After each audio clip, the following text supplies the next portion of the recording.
Hi everyone, I'm Jane, and today we're going to get meditative again and paint this Buddha face.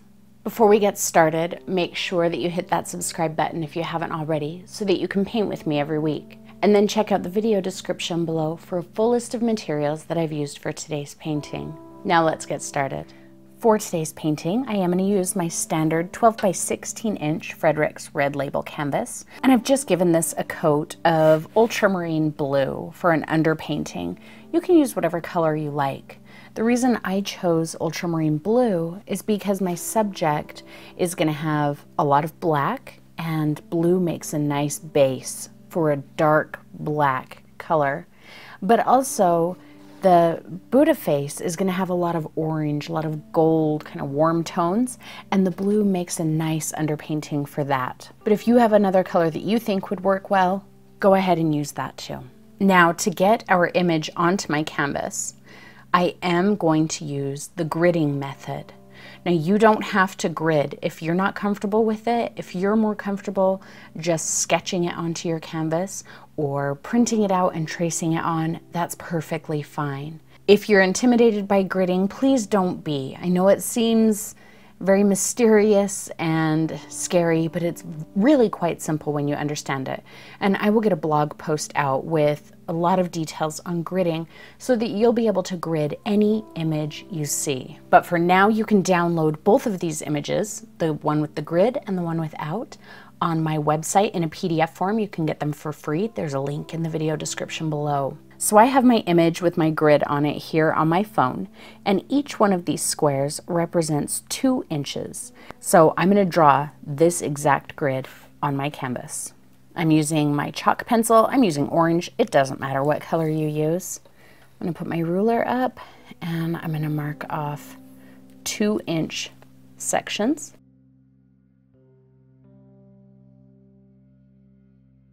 Top and bottom.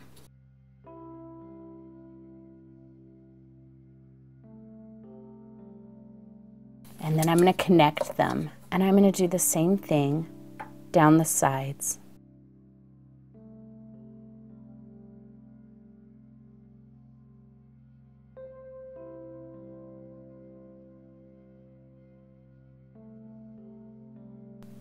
All right, so there's my grid. So now I'm going to take my image and I'm going to draw the lines where I see them in the grid. So on this image, I think I'm going to start on the side of the face right along here, so I can see that it's in the 3rd square over, 1, 2, 3, and it starts right about in the center, maybe just off to the right of center. So I'm really just going to be holding up my phone, looking to see kind of where it comes into the square in that section, where it leaves the square, and put that on my canvas.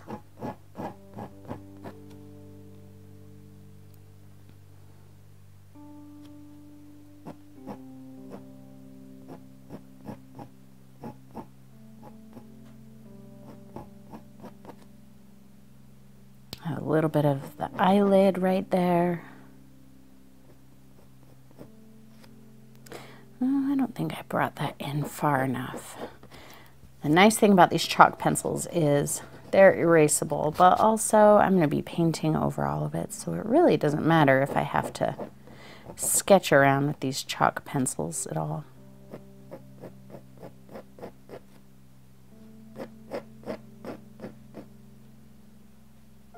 So I like to kind of take it to where I feel like it enters the square, make another line where I feel like it's going to exit the square, and then connect them. For me, that's the easiest thing to do.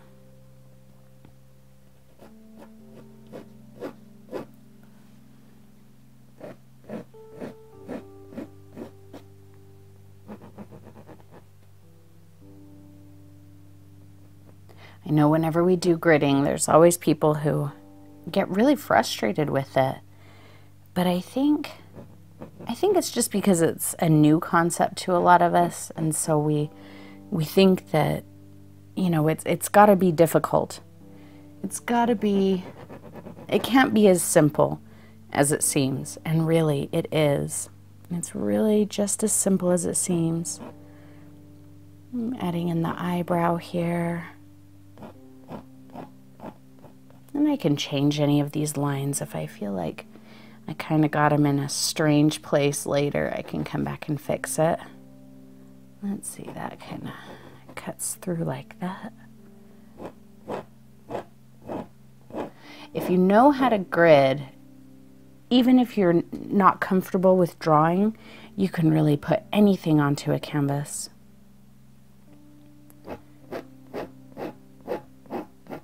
I think, for me anyway, because I'm not a real strong drawer, I don't draw real well, but for me, gridding it's the way to go.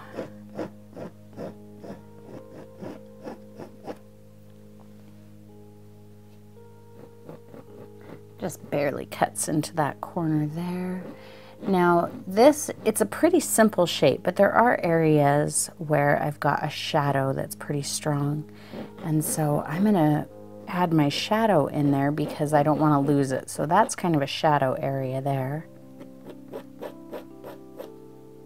And then this is the shape here just below the nose, but this right here is a line for the shadow next to it. And a shadow there. So sometimes when you're gridding, if you're adding both the physical lines that you see, but also the shadows and things like that, it can start to look kind of strange just when you're sketching it on there. But once you start painting, I think you'll be glad that you put those elements on there. I've got a little bit of the hair right there.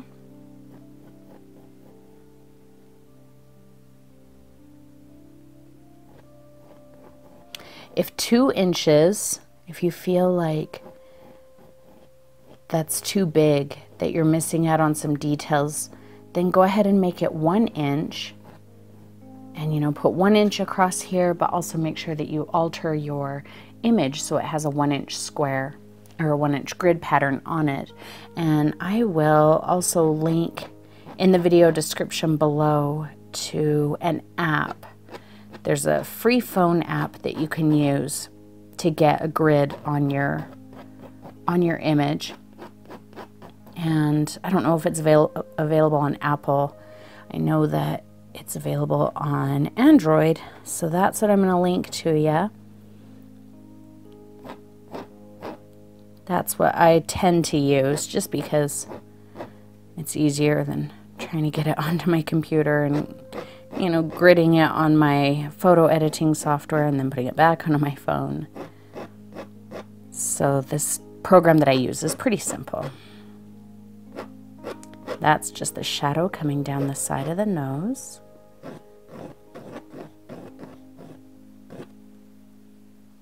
And this eyebrow kind of disappears. So there's no real need to draw the entire thing on there because it just kind of disappears. However, I do have a heavy shadow right in here on the eyelid, so I do want to put that in there. So that's just a line for the shadow.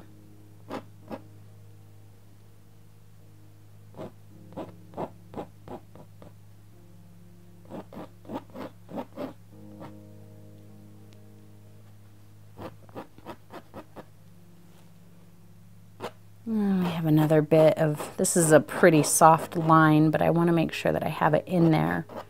Notice how I'm making that more sketchy. That way I know it's a soft line, where over here it's a little bit more of a solid line. Just little reminders for myself. You can do that however you need to remember what shape things are in.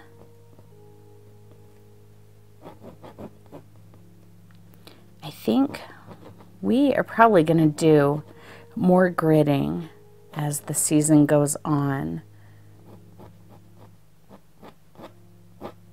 So like I said, I'll try to provide you enough information on how to do it so that if you happen to be using a different size canvas than I do, you can easily get your image gridded and ready to go.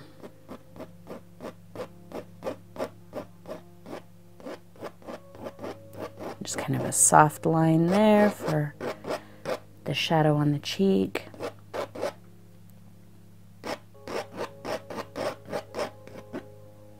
Okay, now we can start blocking in our shadows, and I'm going to use my 1/2 inch flat brush. This is my older one, so it's a little bit puffy because I'm probably going to do a little bit of scribbling. So I wet it in my jar, and I have some Payne's Gray here because it's a nice, soft, kind of transparent, cool color. So that's why I'm using Payne's Gray. I've got kind of a watery mixture. You could use matte medium also. And I'm really just going to kind of lay it in where I can see the shadows in my image. I'm not worried about covering all of that ultramarine. I'm not worried about still being able to see chalk lines. I'm just blocking in wherever I see that dark color on my image. Wherever I have soft lines for a shadow, I'm going to make sure to keep that really soft, but wherever I have a hard line for, you know, like maybe on the inside of the eye here to indicate that this is the eyelid, so I want a little bit of a crisper line there so I don't lose that. So I'm just kind of making notes to myself here and there for things like that. That eyebrow is really soft because I can't see where it ends and where the other part of the face begins because it's all in shadow. So really anything on my image that's black, I'm going to throw in this Payne's Gray. I don't want to go straight to black just yet because I'll miss out on the opportunity to really do a lot of blending. It'll be harder, in other words, to lay in the light colors where they meet the dark if I start right off with black. See how I don't have a hard line in there now?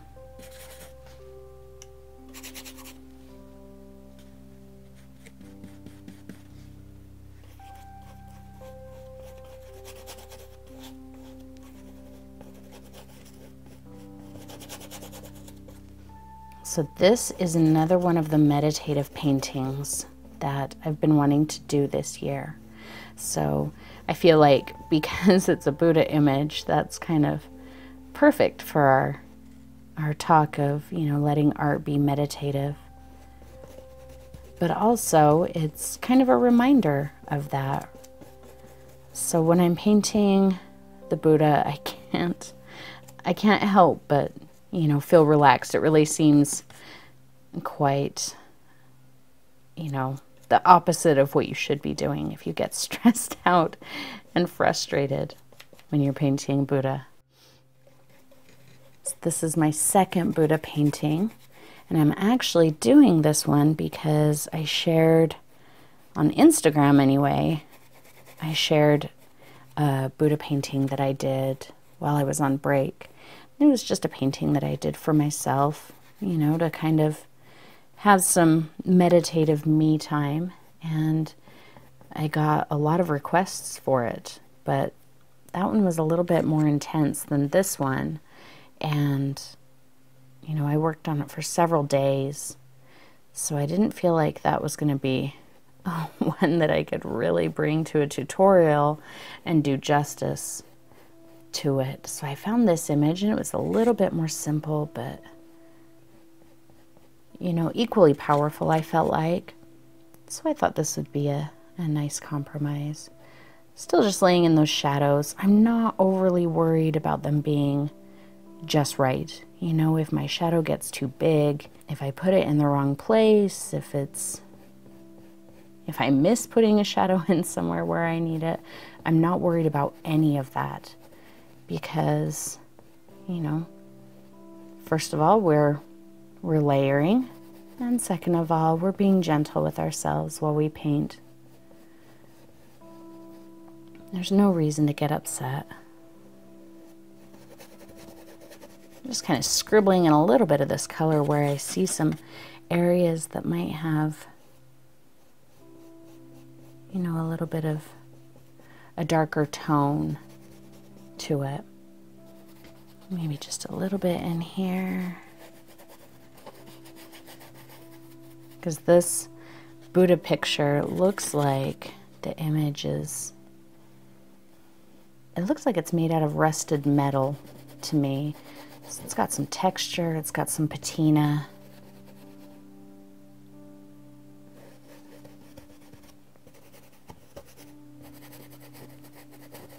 And even on our background here, even though this is going to be pure black, I'm still just going to use my Payne's gray.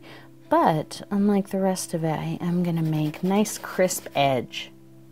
So on the rest of my image, I have very few areas in here with a crisp edge. But to really make my Buddha stand out from the background, we're going to have a nice crisp edge.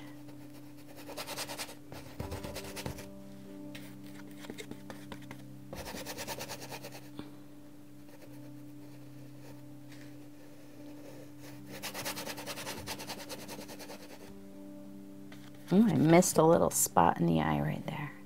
I'll just remind myself it's in there.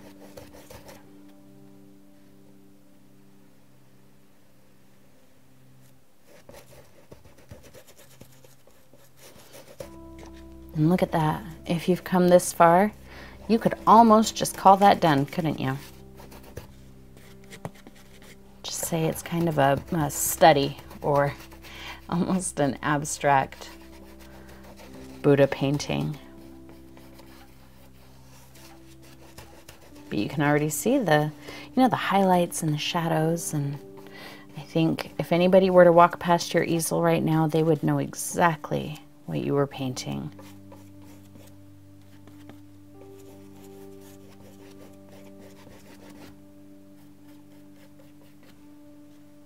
I'm just going to darken up this corner because I have a little bit of Payne's gray left. Just darken up a couple of areas just to use up some of this paint, not because I feel like I have to. Nice soft edges pretty much throughout all of this. Right here at the tip of the nose, we want a crisp edge between the nose and the face, but the rest of it's pretty soft.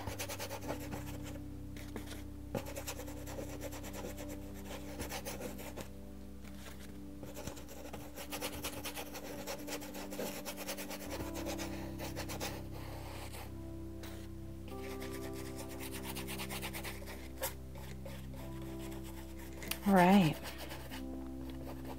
I feel like that's pretty good. And I'm gonna go ahead and let this dry for a bit, just because I'm gonna move on to a little bit more of a delicate color with some yellow. And I don't wanna pick up too much of this Payne's gray. I am gonna mix some Payne's gray in with the yellow, but I wanna be able to control how much gets in there. So we'll just let this dry and then we'll be right back. All right, now we're gonna do the same thing, except we're gonna lay in our highlight colors into the areas that are still blue. And I'm gonna stick with my 1/2" flat brush. Again, use whatever brush you're comfortable with here. So I wet it in my jar, and now I have cadmium orange and a little bit more Payne's gray. So I'm gonna pull out some cad orange, and I'm using the Payne's gray because it kind of dulls the orange down. I don't want a bright fluorescent orange, but even with that little bit of Payne's gray, it's still orange, but it's just not quite as intense. If I feel like my lines were off a little bit, the shapes that I drew, I can kind of start to correct them here. So I'm really just looking at my image and seeing what looks kind of orange to me. And then I'll lay it in there. You don't have to swipe it with your finger if you don't want to. I like full contact painting. I do it a lot. This is gonna be where it starts to really look awful. And I know that for some of you who are uncomfortable with the ugly stage of painting, which all paintings go through an ugly stage, and if you're not comfortable with that yet, this might be where you start getting kind of frustrated because your painting is gonna start looking really odd. But don't let it frustrate you. Don't let it scare you. Just get in there. Remember that we're gonna do layers and layers. And so it's okay if this looks terrible.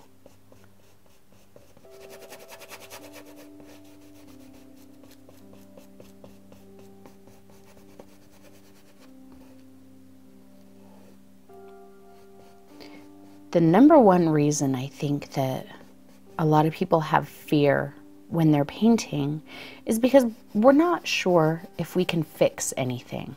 You know, if something doesn't go the way we want it to, we're not confident in our ability to change it. I'm still using that same load of paint, that very first load of the orange and Payne's Gray. I've not picked up more yet.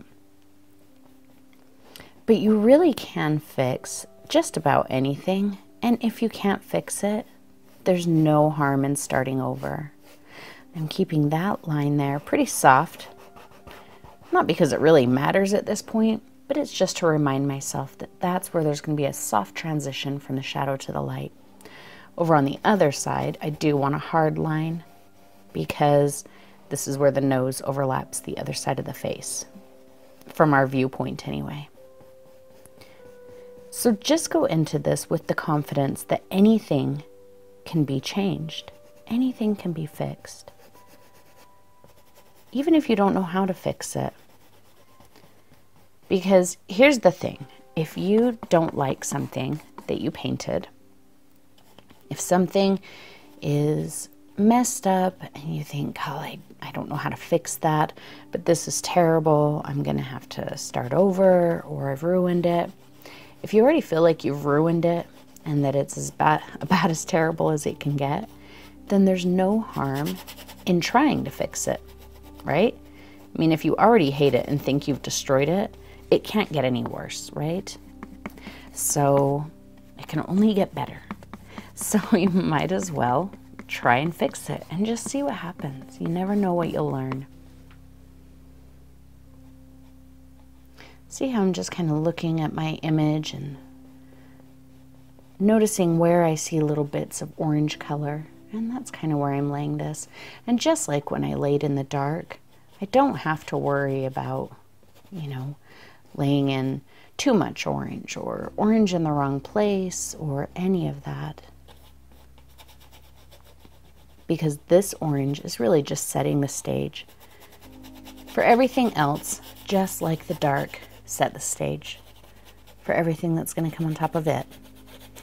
Just going to scratch a hint of that orange into that shadow area.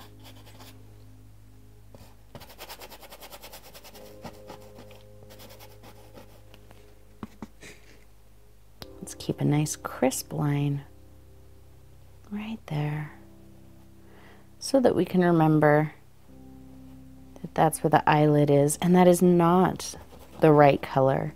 My line on my eyelid is actually dark, but I didn't want to lose it. It doesn't matter that I did it the wrong color.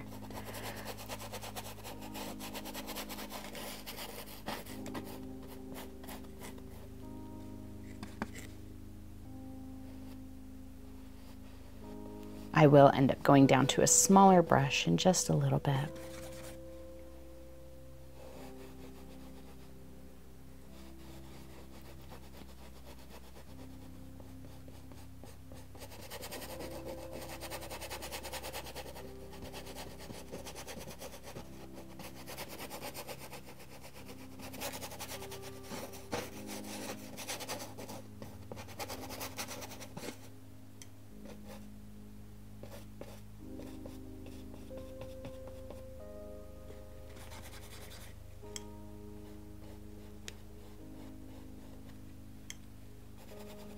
All right, there we go. We have our dark and our light areas laid in. And from here, it's really just about building on top of it, refining it, changing things that we don't like, and, you know, bringing the other colors and textures in. Now, I know when you look at our image here, you see some areas that are super, super light, almost white, and some areas that are super, super dark, about absolute black. And the temptation might be there to go right to those colors. But let's work on building the layers. You know, in each layer, we're gonna learn something new. On each layer, it's gonna change a little bit and give us the opportunity to change it and, you know, make it exactly what we want it to be. I'm gonna go now to my 1/2 inch filbert, and I wet it in my jar. I have a little bit of matte medium here. You don't necessarily have to use matte medium if you don't want to. And I also picked up some yellow oxide. So I'm going to get some of that yellow oxide, a little bit of matte medium. If you're not using matte medium, just use water in place of the matte medium. I'm going to grab a little hint of the Payne's Gray. See, it gives me a nice kind of a brown bronze type color. It's going to help him really look like metal. I'm going to hold my brush far back. Again, that loose hold. I want to almost drop my brush because I don't want to, you know, crack down on it like that. Nice loose hold so that I can't put too much pressure on it. And see that? Just dusting.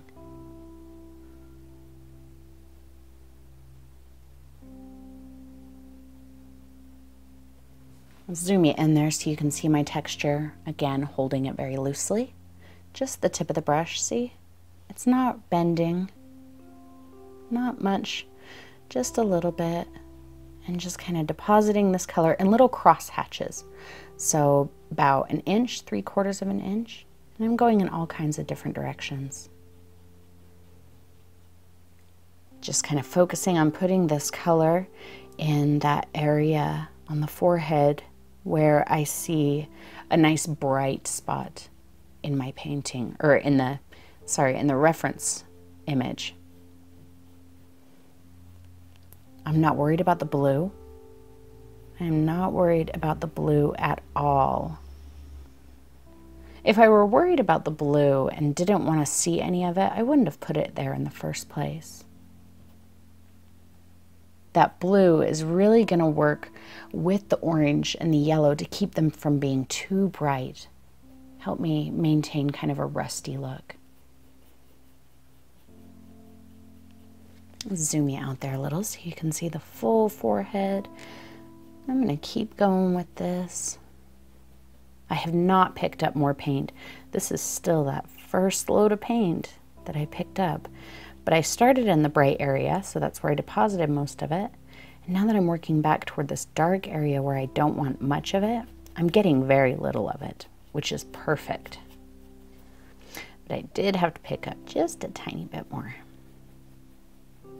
This is where matte medium comes in really handy, because matte medium is going to increase the transparency of the color. So if I have to get more paint and I'm in an area where I don't want a heavy concentration of that color, I just get some matte medium with it. And now that color is going to be quite transparent and it won't take over everything.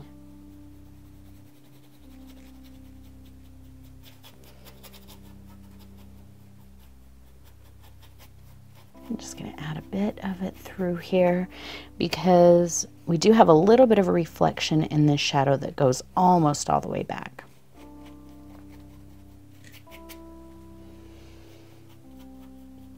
We do have a bit in here, very lightly. I don't want to lose that shadow, but the shadow's not pure black.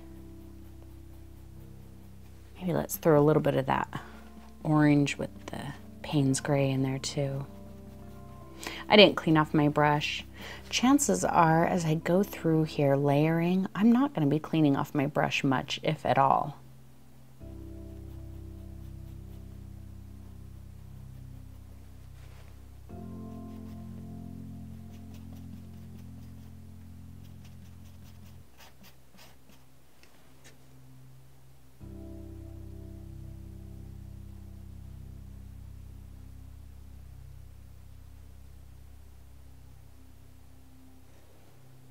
Let's keep this color going down the bridge of the nose, just off of the forehead. I'm not worrying about hard lines anywhere. See, I'm just dusting over the eyebrow. That's okay. I can see where it is still. If you're worried that you're going to lose where it is, that you won't be able to see it, then go ahead and do a hard line. But if you're confident you'll still be able to see it, don't worry about it. Keeping with that same color, we're going to start dusting this color down into the face. I'm going to mix up a good amount there because I'm going to use quite a bit of this color. Let's get some in here. So I'm starting on that part of the eye that is quite light in my photo. And obviously this color's not as light as that color, but it's a good start toward it.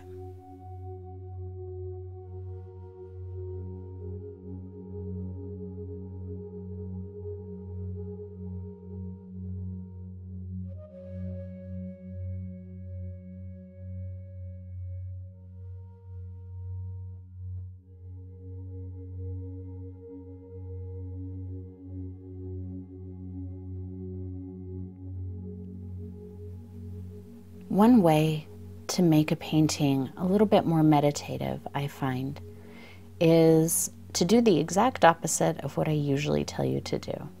So I'm usually telling you, stand back, really get a look at the image from a distance. You can see how it's all coming along. And certainly you should do that here, as we go, to make sure that things are coming together properly. But as you're working on a particular area, I want you to focus just on that area. Come in here and watch the way the paint lays down in that one spot. And how can you move it? How does it change? How is the color around it and under it changing? Rather than looking at it and saying, oh, that color's not right, it's not covering, it's, whatever. Just look at that one spot. And when you're done with a spot, then stand back and look at it and see how does it affect the overall image? How did the overall image change when you added that one little bit? I think I need to bring this eye down just a little bit right there.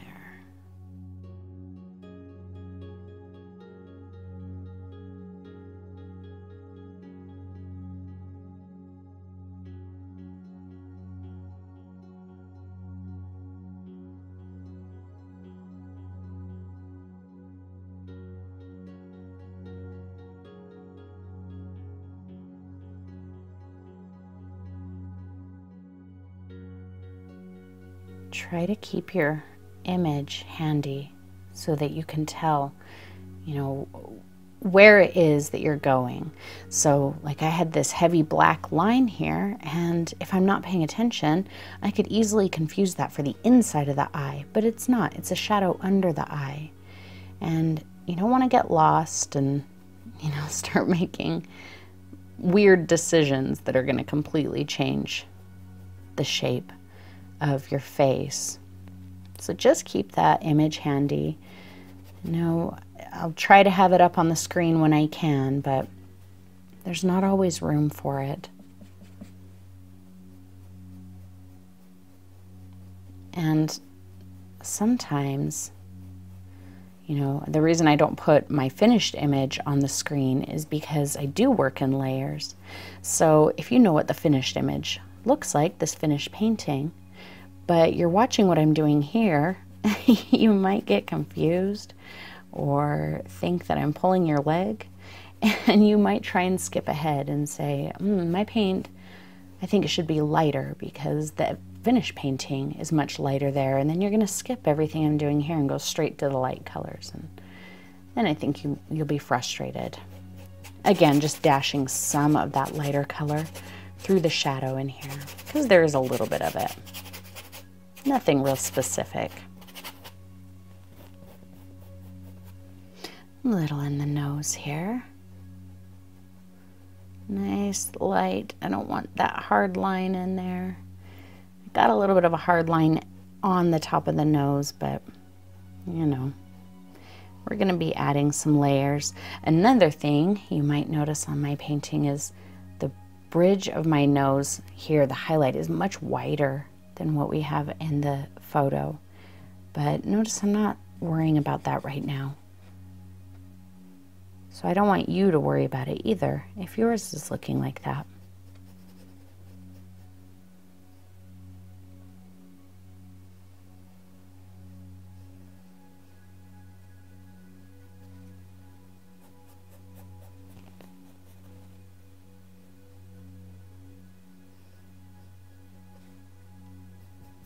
Again, the brightest spot on the cheek here is where I'm starting with this color.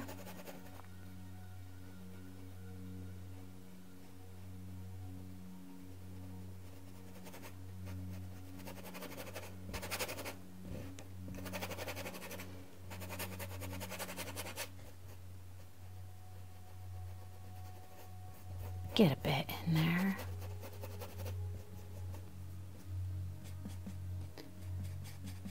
Sometimes when I paint meditatively, I don't have a lot going on upstairs. I don't know what to say.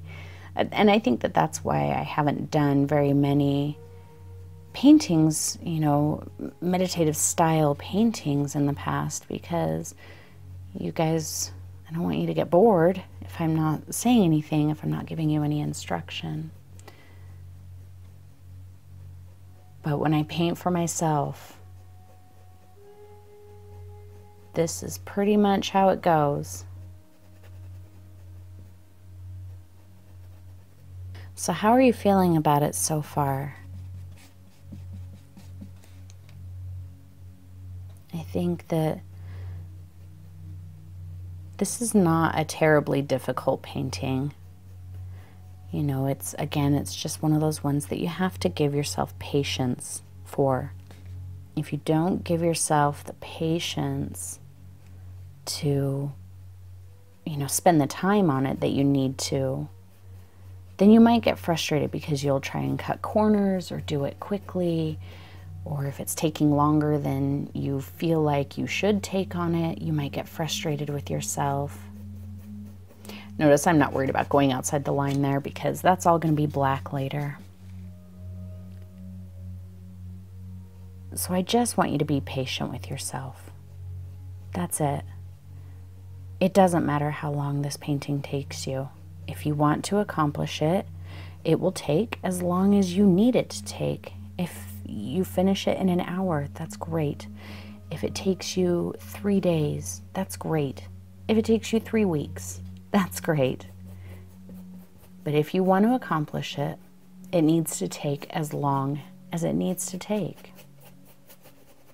All right, that's what we have so far. So usually when I get to the point that I need to shift gears, so I've got my highlights laid in and it's time to shift gears. When I need to shift gears, I have to take a break, because if I go straight into something that's completely different, then sometimes I feel like I kind of lose it. It gets away from me a little bit. So I'm going to walk away from it for about 20 minutes. All right, we're back and we're gonna start adding the texture and detail to our Buddha face. So right now, this is really just the underpaintings. I'm using the same colors and some matte medium. I am gonna use matte medium because I want it to make my paint a little more translucent so I can see all of the colors beneath. If you don't have matte medium or you don't wanna use it, that's okay, you don't have to use it. So I'm going to start in the light areas. I'm going to leave the dark areas because it's all pretty much going to be black. I'm going to mix up a color that's lighter, has a little bit more body to it, and is a little bit on the grayer side. So I'm going to pull out some Payne's Gray. The reason I'm using Payne's Gray instead of black is the Payne's Gray is very, very blue. It's got a lot of blue to it, but it's also not as intense of a color as Mars Black. So it won't take everything over. Dull down some of that orange. I think I'll throw a little bit of the yellow in there too. And a little hint of white. And see, I get a nice kind of a bronzy metal color. Really nice color. Oh, I forgot to tell you, I'm using my old number 8 filbert. My poor abused filbert. The worse it gets, the more I love it. And we'll use this brush until it completely falls apart. All right, I'm gonna start here where it's the lightest part of the eye. And what I'm gonna do is just kind of lay in a little blop of that color and then light pressure. See, my brush isn't bending too much. Just kind of break it up, spread it out a bit. See how I'm just kind of dashing like that? My brush stroke is about 1/4 of an inch long. Any hard lines I don't like, I'm just going to dust it out with my finger. I feel like that color's not quite different enough from what I have there. So I'm just gonna mix it up a little bit more, a little bit of matte medium. Sorry you couldn't see that. I grabbed a little more of the yellow, a little more of the white, and a little bit of matte medium. There we go, that's better. So I just kind of plopped it down, then using the tip of the brush to kind of scratch it in. Remember that this material that the statue is made out of, whether it's metal or stone, it has some texture to it.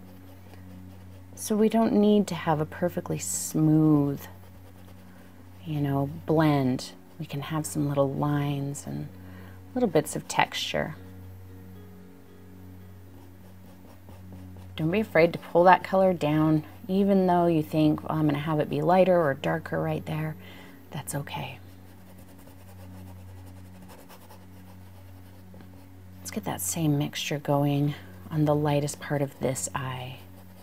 I'm kind of working off of memory right now. I don't have my image in front of me. So if this ends up being a little bit different than the image I've shared with you, that's why. And that's perfectly fine.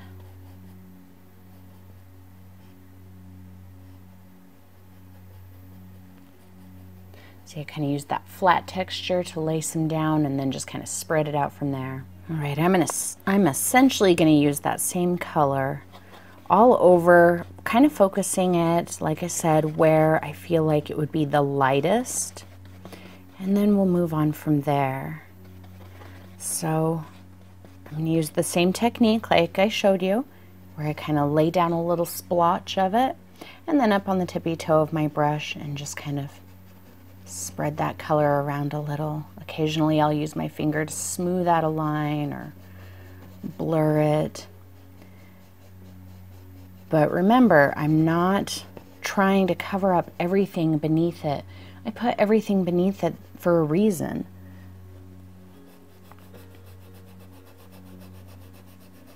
Just get that line there where the nose is.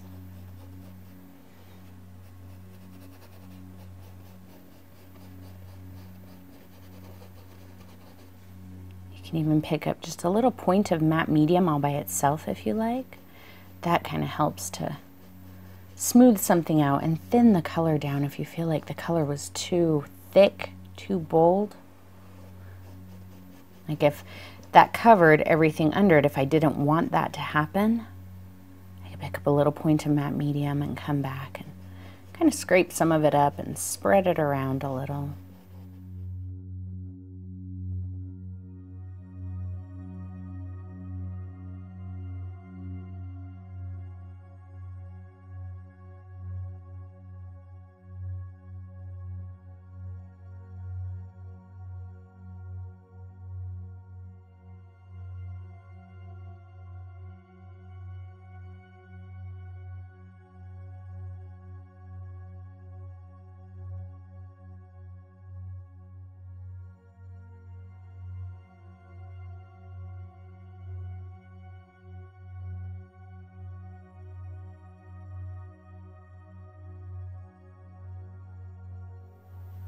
Just in case I completely quit talking for a minute, whenever I hold up my brush to you like that and you see that little white ball in the end, that's just matte medium.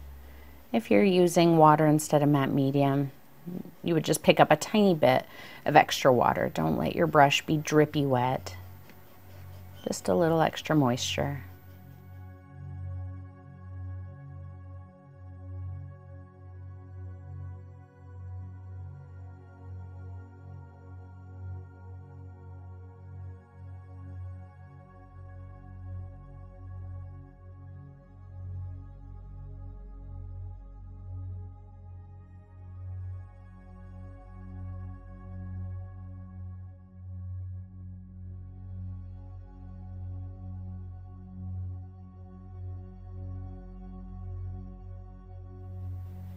Right about in there in my image, I did go back and look at it. I have a little bit of a line where our lighter color starts in the eyelid. So I wanted to make sure to get that in there.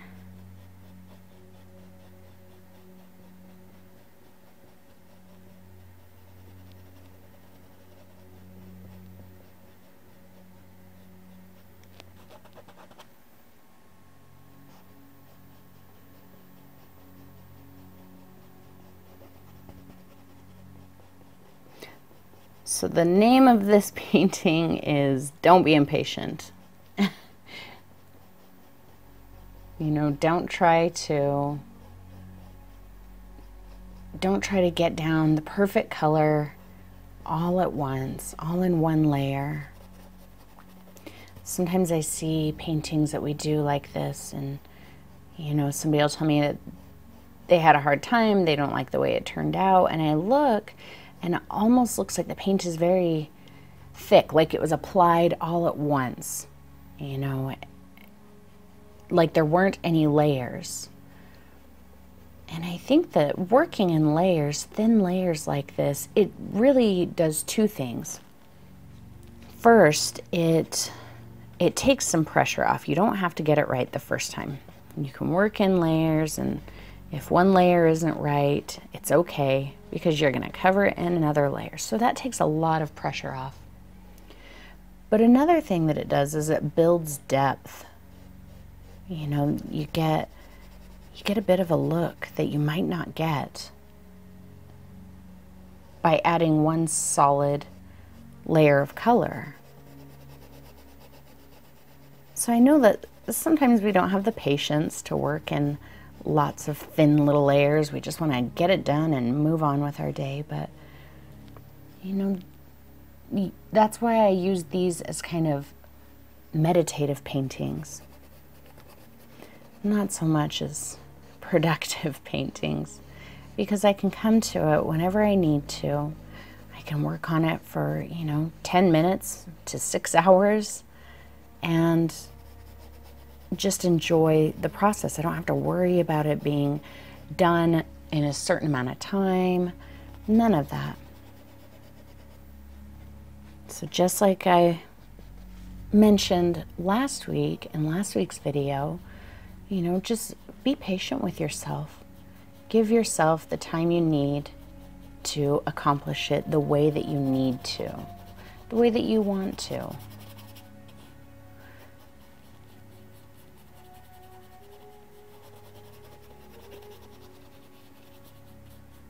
I know that, you know, if it takes you longer to do than my video is long, you might feel like you are slow, which we talked about. There's no such thing as a slow painter, but you might feel slow and feel,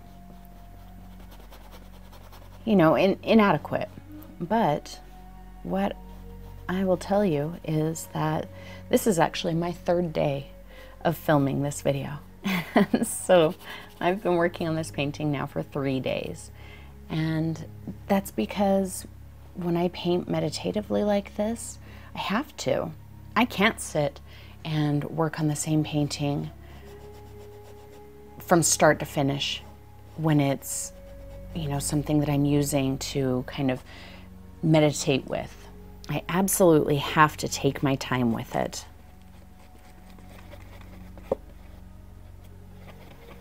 So if it takes you days and days to finish this painting, just know that you're in good company.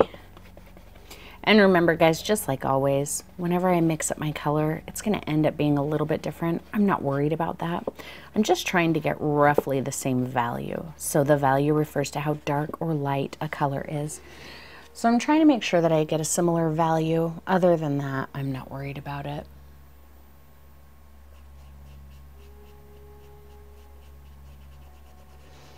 This color that I just mixed up is a little bit more orange than some of the other highlight colors I've been using, but that's fine.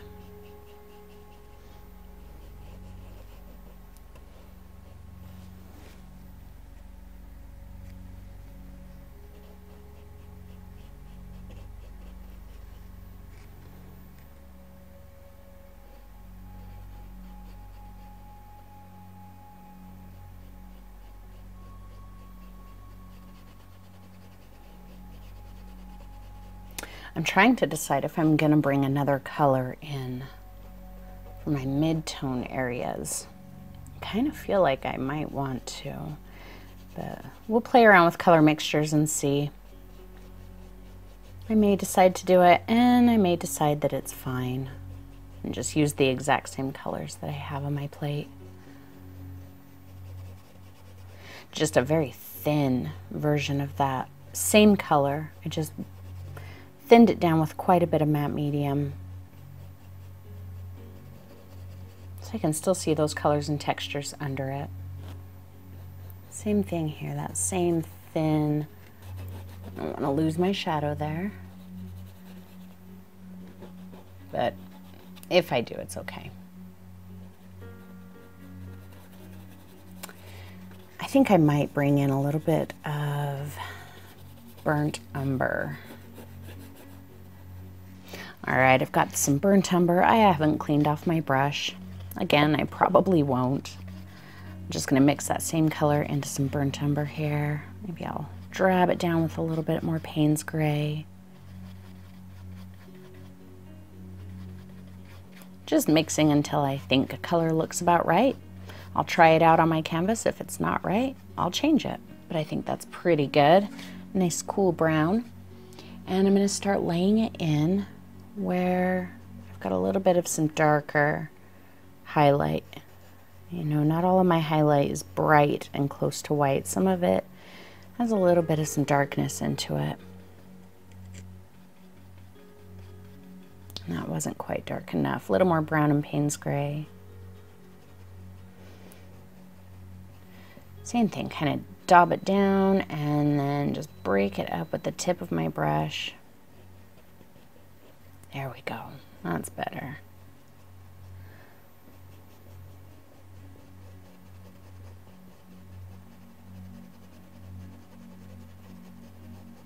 I'm taking just hints of it up into that lighter color too, because that's gonna help it retain some texture. Look like it's made out of something texturized. I'm actually going to throw a little bit of orange into this mixture, because in my image, when I see it, I feel like it's quite orange right here.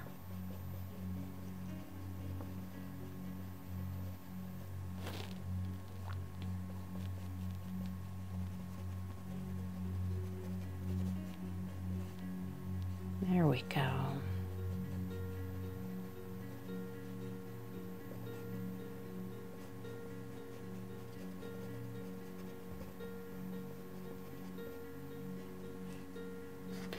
Quite orange and quite dark right here.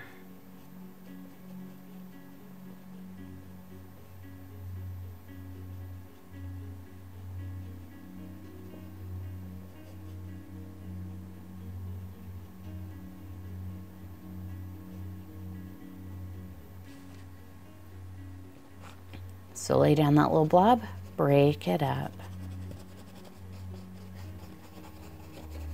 It's not about, you know, blending into the previous color. In fact, that's all dry, so I'm just painting over it.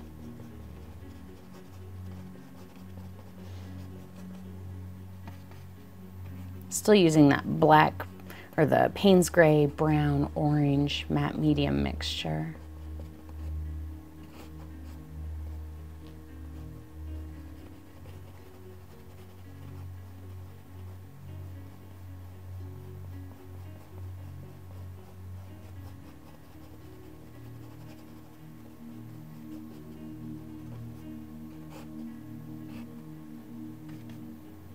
See, lay that down, break it up.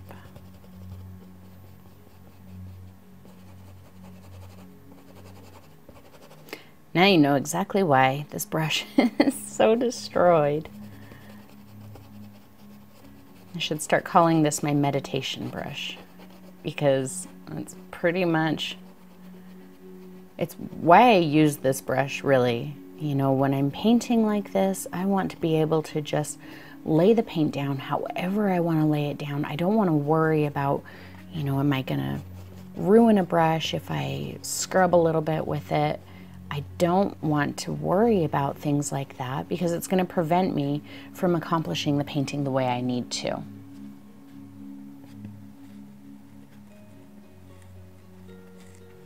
So I will use this brush until the day it completely disintegrates. Even then, I might try. I might try and keep it going a little bit. Let's start working some of that. Still, it's the Payne's Gray, Burnt Umber, Orange mixture. I'm starting to work it toward where my shadow's gonna be. Just kind of scrubbing it there, where it doesn't really make a difference. As I get closer to that light area, pick up a little more matte medium. I'm a little bit more gentle, breaking it into there. See how I'm even pulling little bits of that dark in, gives it that texture. Let's get that shadow going again. Kind of lost it.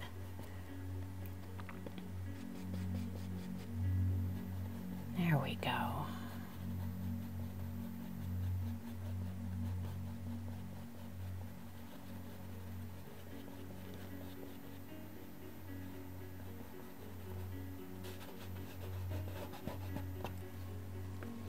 Just some little bits of this color. I just laid down a little blob of it and break it up.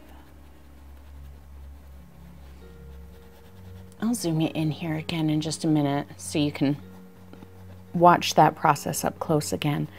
I just really want you to kind of see how all of the colors are starting to come together and change everything. And it's also hard to keep you zoomed in here while I work because I don't tend to work all in one spot when I'm doing this. You know, I'll kind of come up here and work on this eyebrow for a minute, and then maybe I'll go down and work on the lips for a minute. And since I am my own cameraman, I have to run the camera and the painting all at the same time. Let's get a little hint of that color up in here. I'm going to throw a little bit more orange in there. It looks a little bit more rusty to me here in the image.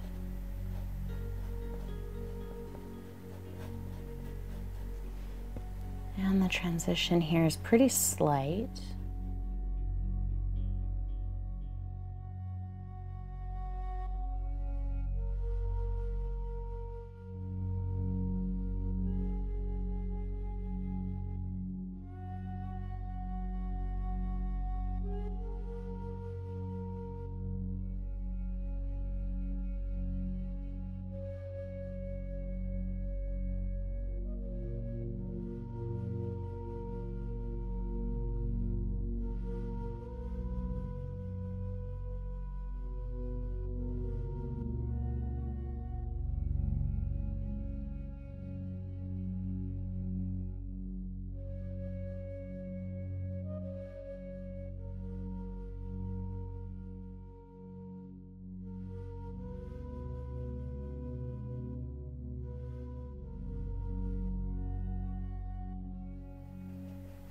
I want you to take a break from your painting whenever you feel like you need it. If it's every 5 minutes, if it's every hour, whatever it is.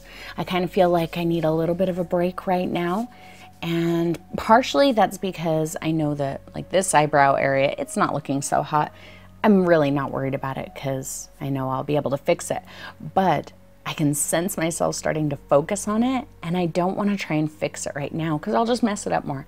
So I'm just going to take a quick breather, and then I'll come back and we'll start on a different layer. Okay, so I got a little bit of a break from this, and I'm almost to the point of painting in the black. Once I paint in the black, that's where I'll really start refining all of the details. So I think I'm actually going to go to my number 5 round brush, and I'm going to mix up a very dark color. So I'll get some of my Burnt Umber and some Payne's Gray. My Payne's Gray might be about dried out. Just a very dark color. And I'm going to start putting in little bits of this color, maybe a little bit more Payne's Gray than that. Little bits of this color where I can see some dark little spots in my image. And my eyebrow right here really has some. And I think putting it in the eyebrow here will kind of help me start to pull those details out. So I'm kind of going along the edge of my eyebrow a bit, just very lightly, and then kind of dot it out a little. Kind of scribbling just a little bit with this brush too. I'm not worried if it gets out of control if I get too much.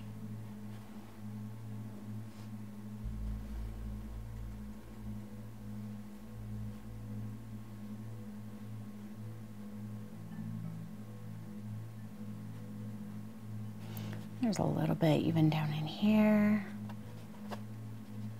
So you just kind of dash it in there a little, swipe it with your finger.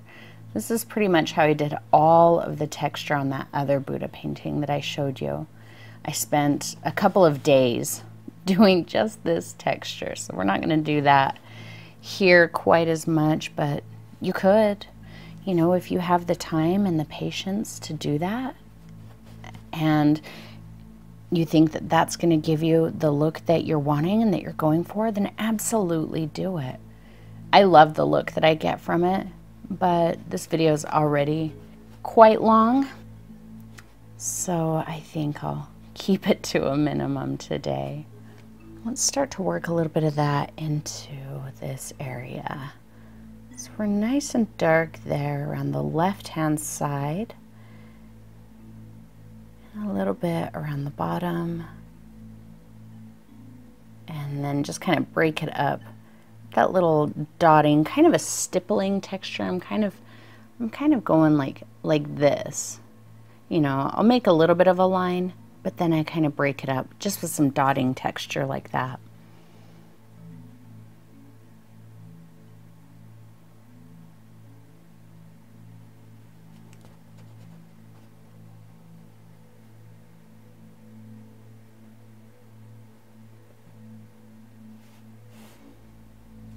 I'm going to add a little bit more brown,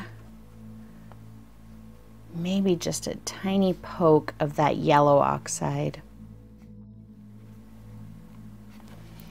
And I'm going to do a similar thing in here. I don't want this shadow on the actual face to get too light or too dark, because it's, you know, it's a dark shadow, but it's not black.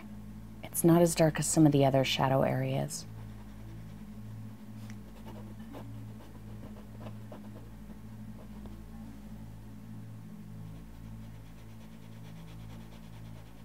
Kind of pulling out a little bit of a line, just a bit. I'm going to make sure that it's coming from the top edge and the bottom edge. You don't want your shadow to be more narrow. Just pull that out there a little bit.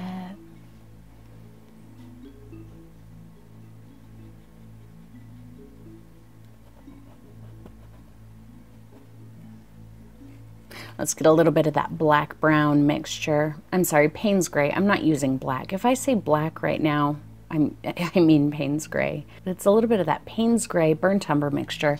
I have a tiny bit of matte medium on here. And really, I'm just kind of playing with texture.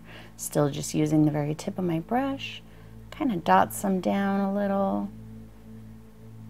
And then I can just pat or swipe out anything I feel is too intense.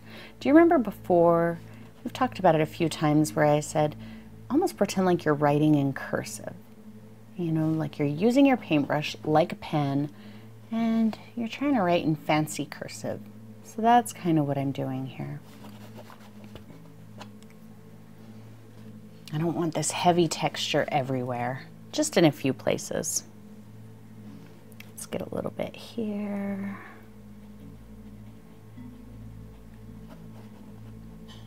It's just the very tip of my brush. I'm not pressing my brush flat.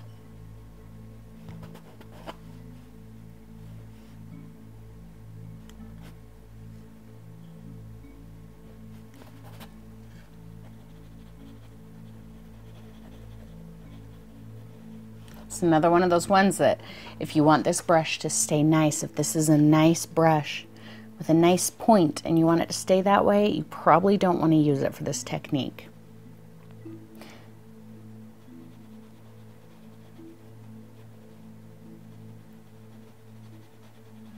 I have 2 sets of my brushes, and I use one set for nice detail work, and I use the other set for kind of my scrubby work. Just keep looking back at your image and see, you know, where do you see little bits that are a little darker? Put some of this color in there. Little extra matte medium in there so this color is nice and transparent. See that? Just swipe it with my finger a little and it almost like stains. That's exactly what I'm going for there. It's just kind of that stain. I'll get a bit going in here. It's still that Payne's gray brown. And that color goes all the way to the bridge of the nose. See, I can start cleaning up that shape of the nose if it got away from me, which it did. But there, now that's better. And so I put it in there pretty heavy, and now I can start kind of doing that little dotty scrub up.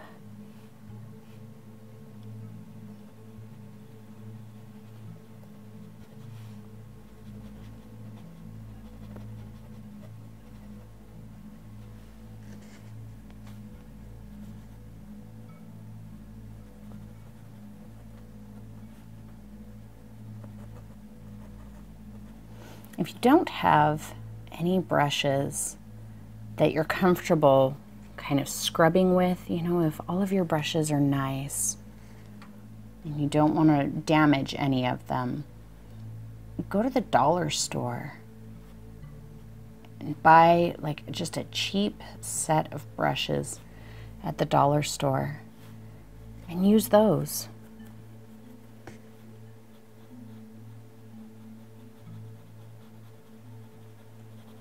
But like I said before, I have a set of brushes that I set aside specifically to be used like this because I don't want the fear of damaging a nice brush to prevent me from accomplishing my painting the way I want to accomplish it. And if I feel like, you know, scrubbing and being rough on a brush is going to give me the look I'm going for, I want to be able to do that without, you know, being afraid that I'm going to damage a nice brush. I just picked up a little bit of matte medium because I have some paint on my brush. And I just want to see how that matte medium just made it really transparent there? Exactly what I wanted.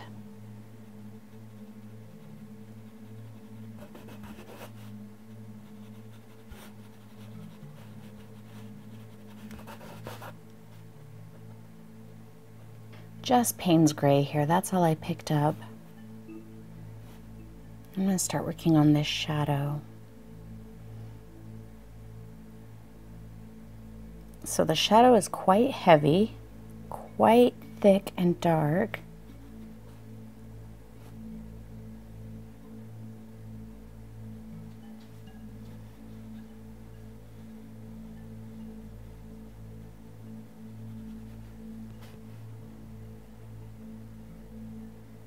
Then I'm just kind of pat at the line of it so it's not razor sharp. And yeah, I can still see some of the blue, and my highlight is not as light as I want to go.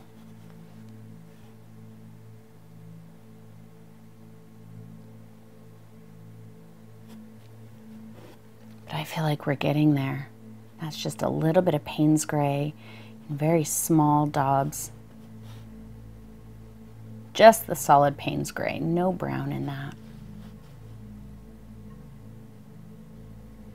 Don't be afraid to go dark or light. So I know that that's kind of one of the things that a lot of people have an issue with, is they're afraid to go too light or too dark. But I think that if you are afraid to go too light or too dark, if you actually let yourself go as light or as dark as you need to, you'll be satisfied with it, and you'll see that it's not as scary to go dark, dark or light, light. as you think it might be. Zoom you out there just a little so you can see what I'm doing. Just touching up that shadow a bit. Still just picking up Payne's Gray. Let's work on this eye. I think I've got my shadow right about there. I'm gonna have to stand back and look at this after I put it on because I know I've changed it a little bit. So I'm gonna put it right there where I think it is. Break up that line.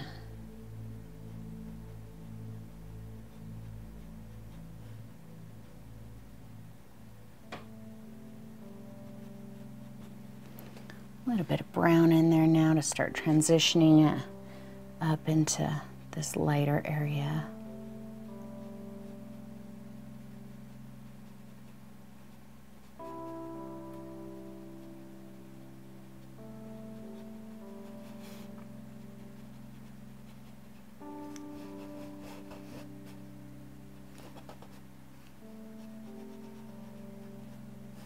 That's all going to be dark right in there. I think that's actually not too bad. My eyes are definitely going to look a little bit different than they do in the reference image, but I'm okay with that because this is my painting.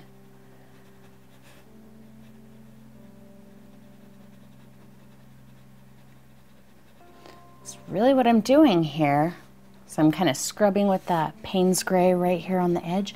I'm getting everything ready to receive the black in the dark shadow area. So really everything that's still blue here, we're gonna paint that black in just a few minutes. I feel like I'm almost ready for it.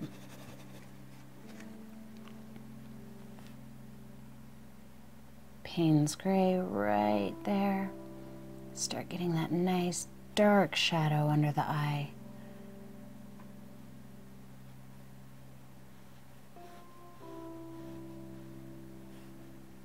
And kind of dot it out. I can already tell just from that little bit of scribbling that I've done here that I've kind of puffed out my brush a bit, and that's okay.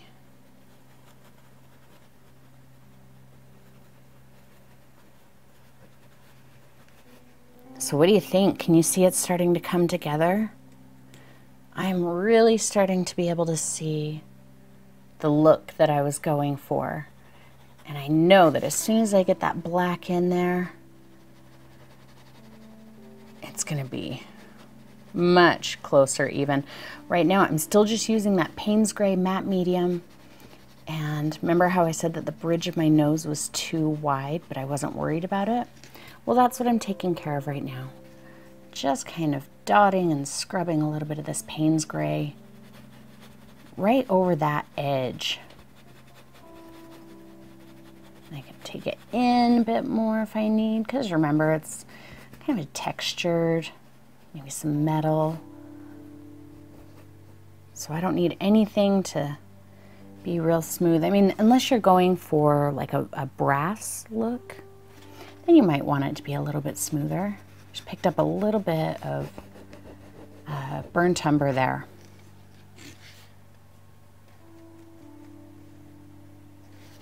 So yeah, if you wanted it to be kind of brassy looking, then you would probably definitely want this to be a little bit smoother than what I've got going on. I like texture, lots of textures.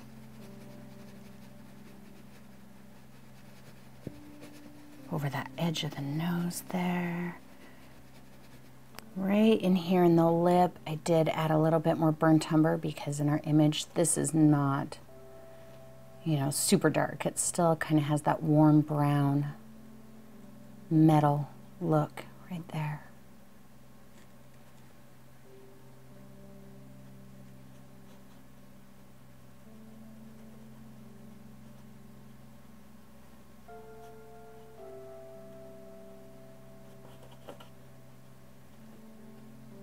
Little matte medium.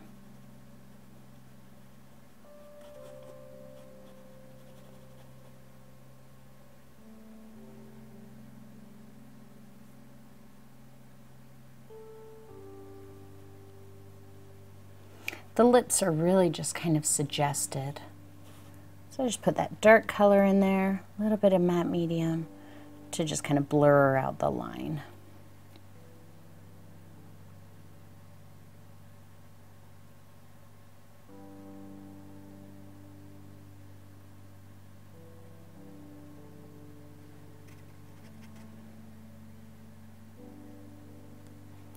Little burnt umber and Payne's gray, a little matte medium, because my paints are starting to get thick.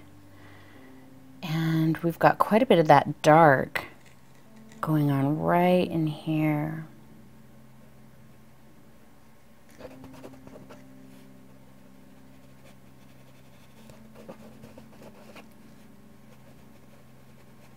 I am kind of working quickly now, and it's mostly just to avoid, you know, spending too much time on any one area. I want this to look really sporadic and, you know, loose. I don't want it to be real patterned, to look like it was done by hand. I don't want it to look like that. I want it to look like, you know, old metal.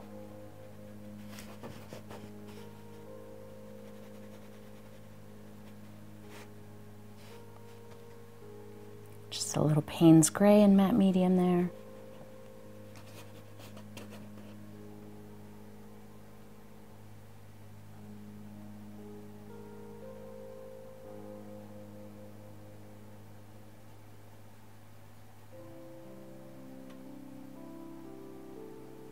This is just a little bit of a shadowed area, so I am going to almost glaze it.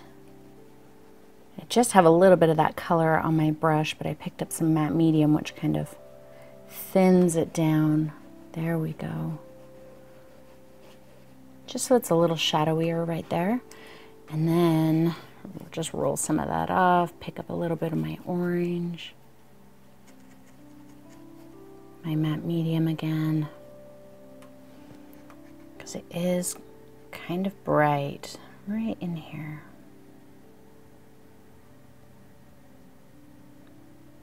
Please feel free to do as many layers as you need to. You know, if I were to accomplish this in 2 or 3 layers, which I don't ever accomplish anything in 2 or 3 layers. I always end up with way more than that. But if I did, and it ended up taking you 5 or 6 or 10 layers, you know that there's nothing wrong with that, right? I stop when I feel like my layers are giving me the look that I want. I'm going to pull a little bit of my yellow into that. And you should stop when you feel like the layers are giving you the look that you want. There's not a right or wrong, you know, number of layers. Ooh, yeah. Look at that, I like that. That really gave us a nice warm color in there, huh? Nice gold tone. I'm going to stand back in just a second and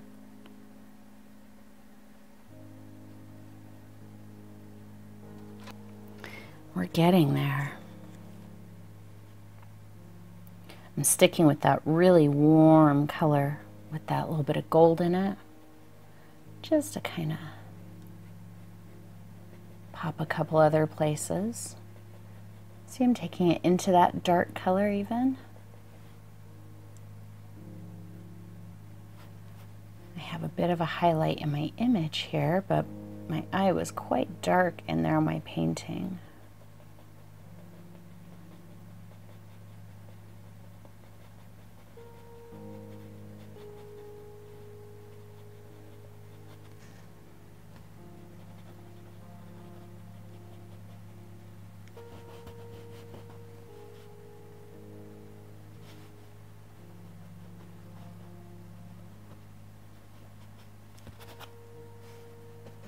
See how I jump around from one spot to another? That's why it's hard to keep it zoomed into any one little section.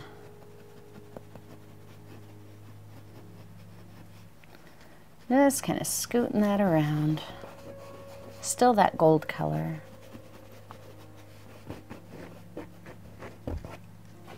This is looking much better. So as soon as I'm done kind of scooting this gold color around, what I'm going to do is paint the black.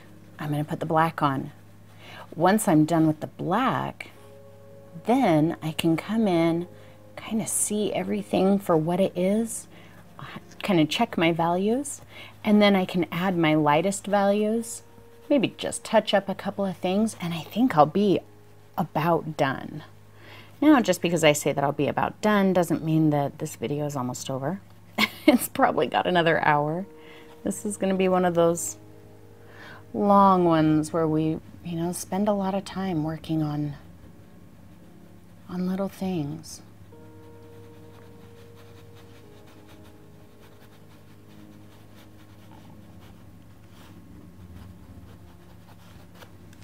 I'm going to bring it up here into the forehead so you can kind of see how this little bit of gold is changing everything, and see how I'm not really blending it out. There's some texture there. I'm kind of leaving it. See, I'm kind of doing these little half circle scribble bits and letting it do what it's going to do. That area that I felt was too dark, see that? I just nudged some of this color over it. All of that dark is still there, but it really helps with the transition between the darker and the lighter area. In fact, I am going to mix just a little bit of white in with that yellow. I guess I could save this part for when we do the lightest highlight. Maybe I should do that. Just save it. So we have jets flying over today. It's not very meditative, I know.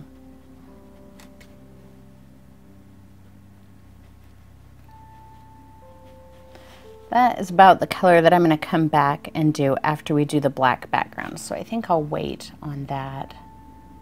Just finish up this one little spot that I started.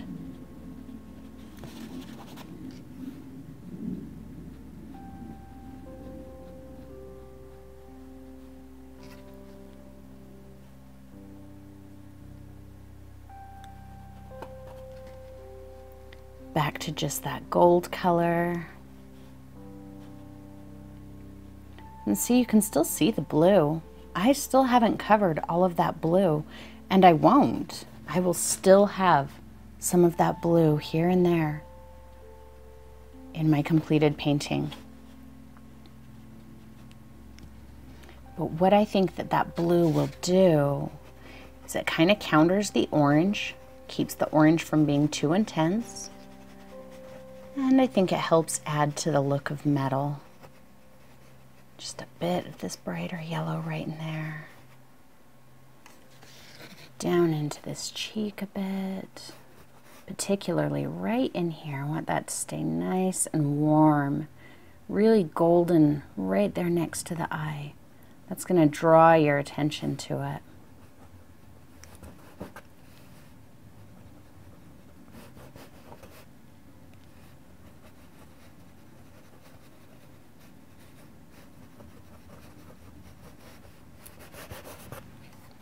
All right, now I have some Mars Black. I'm going to go back to my 1/2 inch flat, and we're going to start painting in our shadow.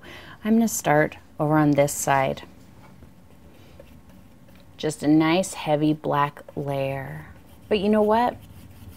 If a little bit of that blue peeks through, it's okay.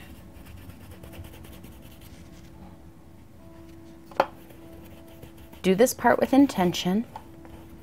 You know, I know this is kind of a boring part, right? It's not as exciting as layering, but too much excitement can wear you out. So kind of enjoy this boring, just painting everything black part. I think if we rush ourselves through something so we can get to the next thing, that helps cause stress. But enjoying each part of the process keeps you from feeling stressed.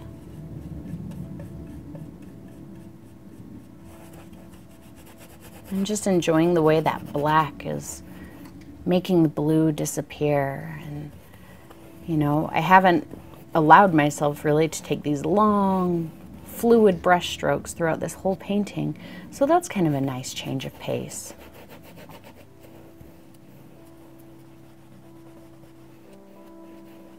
Now, as I come in closer to the head, I can start refining the shape. If we want to keep that a little bit bokeh, just kind of make it a smooth or kind of a fuzzy line around it. If you don't want it bokeh, just make it a very hard line around it. I think I'm gonna bokeh it. It's a little bit bokeh in the image. Down the side of the head here. And right here is where I can start fixing up that eye, the eyebrow too, because I didn't really love the shape that I had there. So what I'm going to do is I'm going to cut in just a little bit right here. There.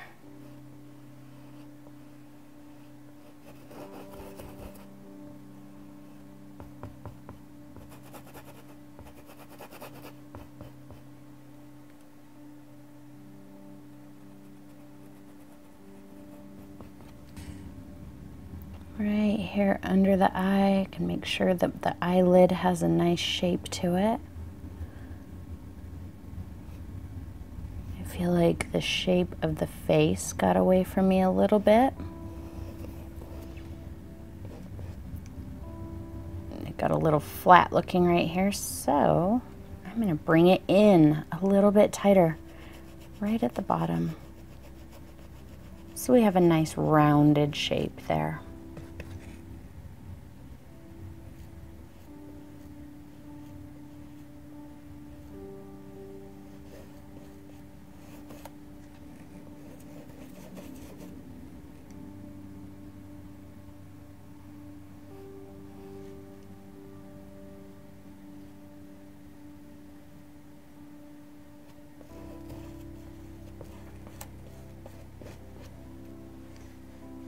And on our other side.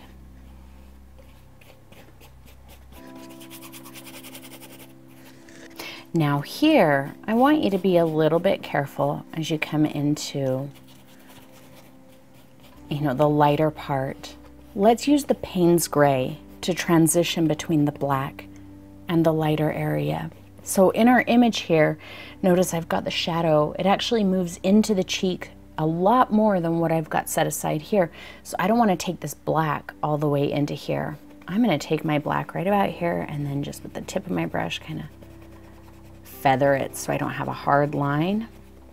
But everything else, I'm going to use my Payne's gray to move in closer.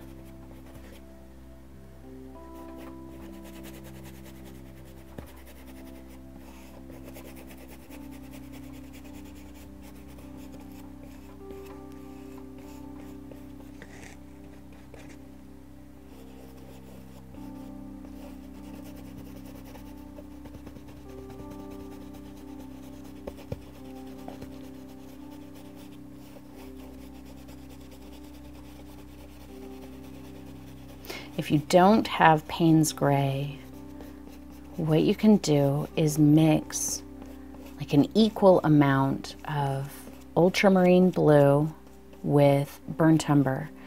Mix those about 50-50 and you will essentially get Payne's gray.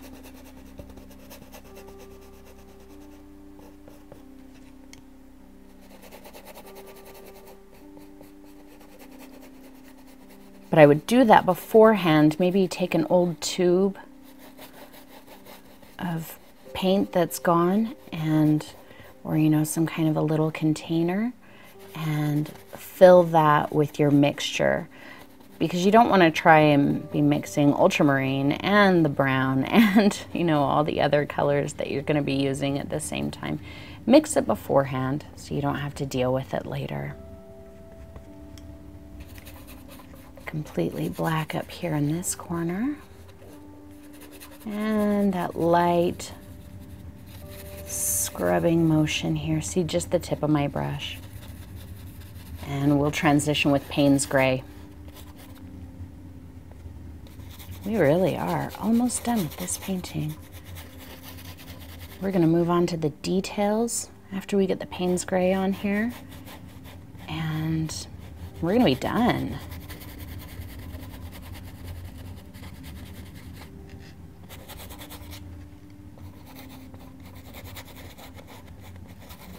How are you feeling about your painting? You know, whether it's coming out the way that you want it to or not, I hope that you feel like you're learning something, and I hope that you are at least enjoying the process and seeing how painting can be used meditatively, whether you like your painting or not. You know, when I'm doing this, I really don't care how the finished painting comes out. I don't care if I like it or not. And I know that that looks really odd right now because I don't want to get the black in too far. But I think that I typically love my paintings that I come up with when I paint like this, because I have a positive association with the process that I went through, first of all. But also because since I wasn't, you know, overly critical while I was painting, I wasn't painting for a finished product, I didn't care if it turned out, then I relaxed into the process a little bit more.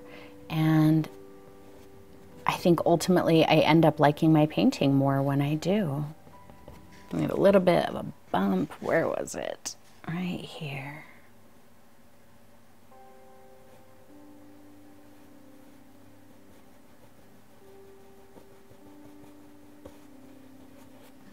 Okay, I need to let that black dry before I use the Payne's Gray, and then I'll be back in about 15-20 minutes. All right, so today is actually the 4th day of my recording, and I'm ready to really start punching the highlights on this and get this image finished up.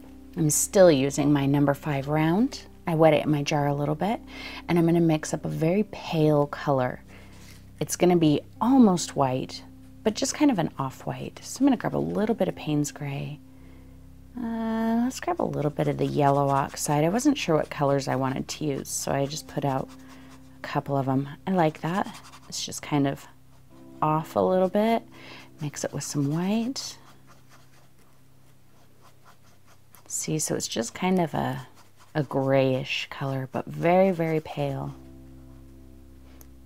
I'm gonna get just a little bit of matte medium in there. Again, the matte medium is optional. You don't have to use it. I think I'm gonna start right over here because this is where I see that color the most. So I'm gonna kind of do that scribbly thing a little bit.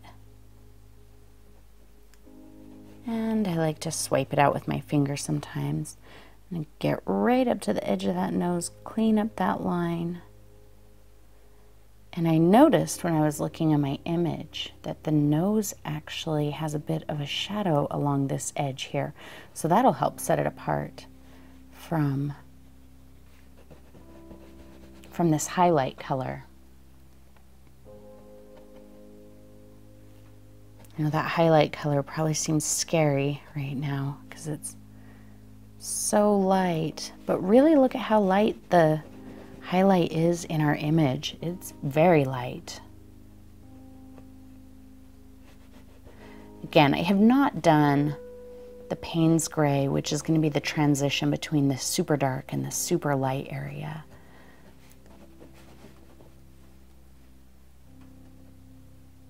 Still using that same first load of paint.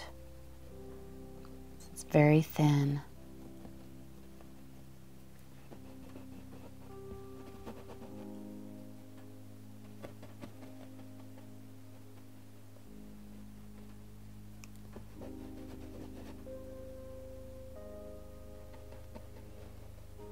I know that sometimes, you know, when I work in a lot of layers, people will ask, do I have to do it in so many layers? Can't I just go straight to the color that I want? You can if you want to. But I hope that, you know, this painting has kind of shown you the value of layers. I think I can even go a little bit lighter. This time I'm going to make my paint a little bit heavier. It's really the same color, but I'm not picking up any matte medium. So I don't have a blob of paint, but I mean the color's heavier because it's not thinned down with matte medium. And let's get a little bit more of that in here. Layers are just really great because I think I said this earlier, you don't have to commit to anything until you want to, you know?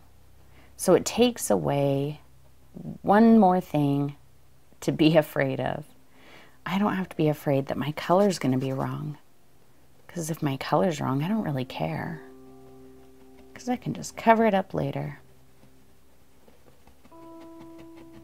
Still just kind of scumbling a little bit with the tip of that brush.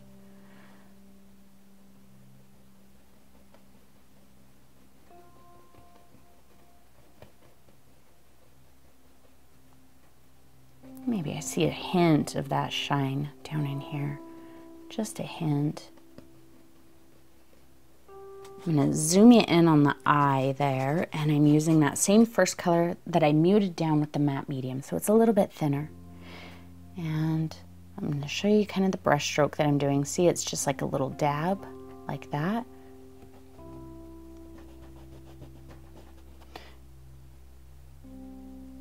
If my color is too intense, I can just pick up a little swipe of matte medium to mute it down a bit. Just really pay attention to your image and see how do the different colors change the shape of something. You know, where do those different colors go? Where do they stop? If you see a little bit of this brighter color in the dark area, don't be afraid to put it in there. You know, just get a little bit more of a reflection going on in there. I just picked up a little pinpoint of matte medium to kind of fuzz out that heavy line I had there, and I'm going to take this shine all the way to the bottom edge of that top eyelid.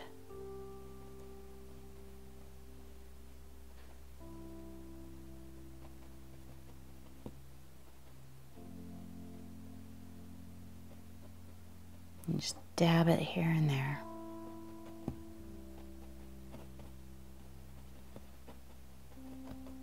A little more of that color, but no matte medium this time.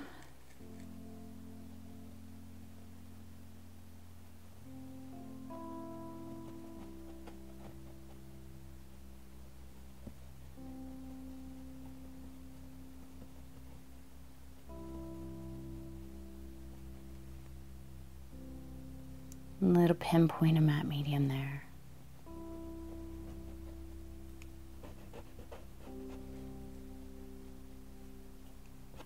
Okay, that's what I'm going to do all through here with that light color that I made.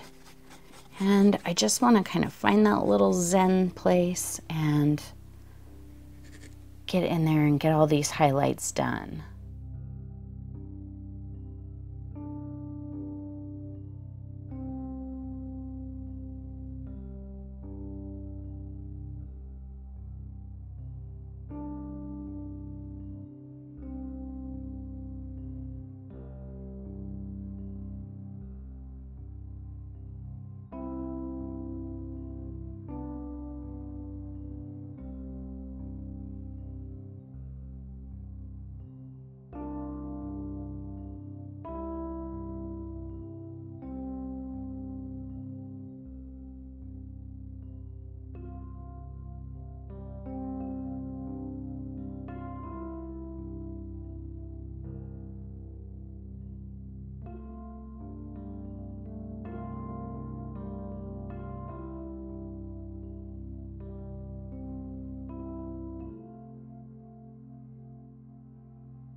I think this is my very favorite part of the entire painting.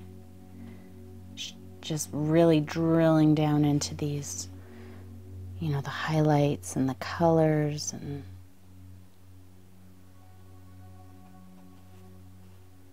but this is the part that absolutely takes patience. If you have very little patience, you're probably gonna struggle with this part. But if you have patience, really that's all that's needed. You know, if you feel like your hand isn't steady, put it on your canvas.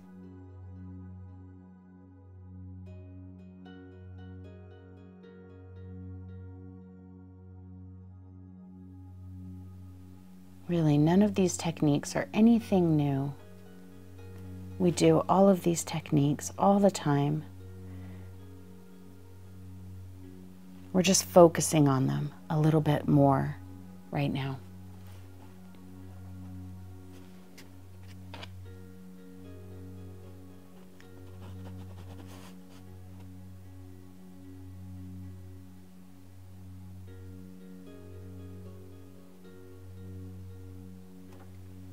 I'm going to take just a little spot of almost pure white in there. I want you to just thoroughly enjoy this part. Let it take you days and days if it needs to.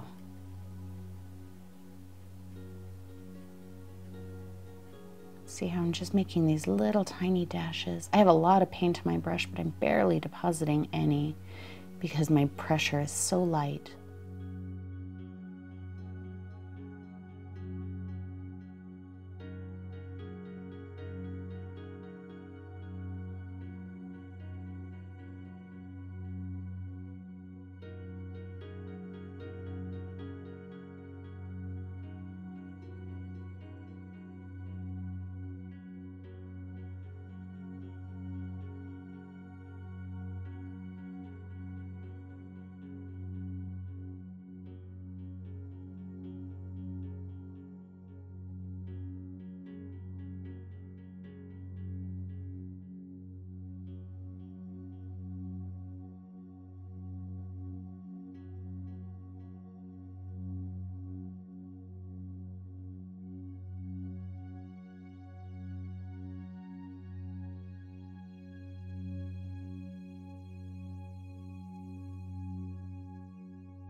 Remember right here, I don't have my Payne's gray in. That's going to make the final transition from the black into the lighter color.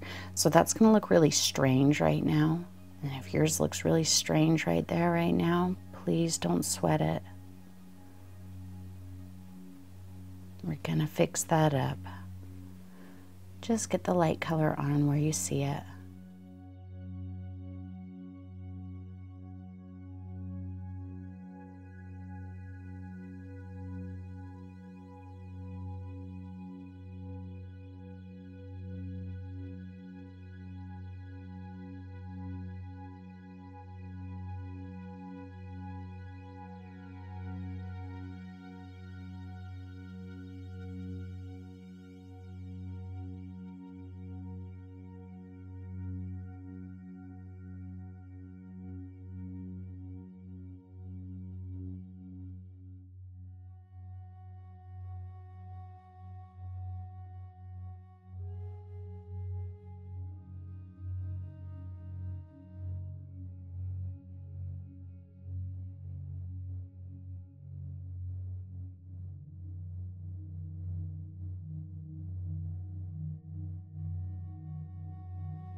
think I'm gonna let this eye sit for a little bit until we're ready to do the Payne's gray, because since it looks so different, I feel like I'm struggling with it a little bit, but I know once I start getting the Payne's gray in there, it'll be better.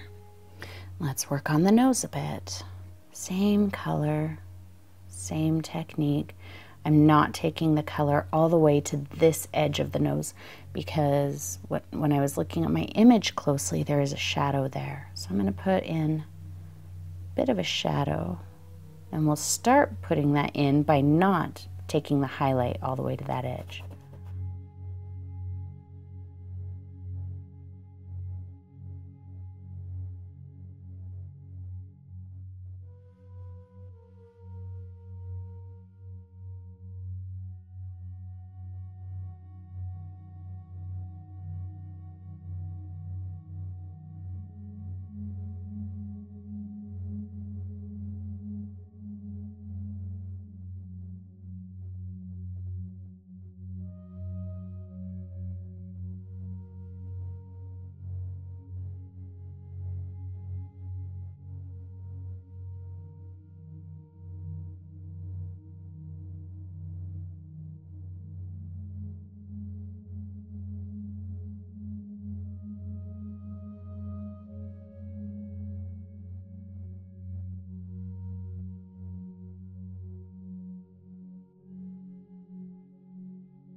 A little stronger of that color. Remember, it's the same color, I just didn't add any matte medium to it.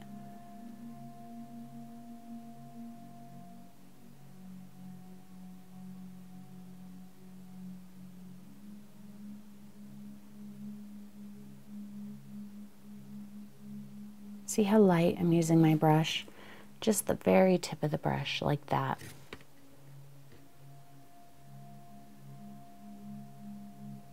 Don't get too heavy-handed. If you have to put your hand on your canvas to prevent from being heavy-handed, that's okay. What I do since I stand is I put my elbow right against my hip. And that way I know that's where my elbow stays. And then I stand at a distance so that I'm not relaxing into pushing my hand on the canvas. I don't know if that makes sense. But since my elbow is resting on my hip, that prevents me from resting forward onto the canvas.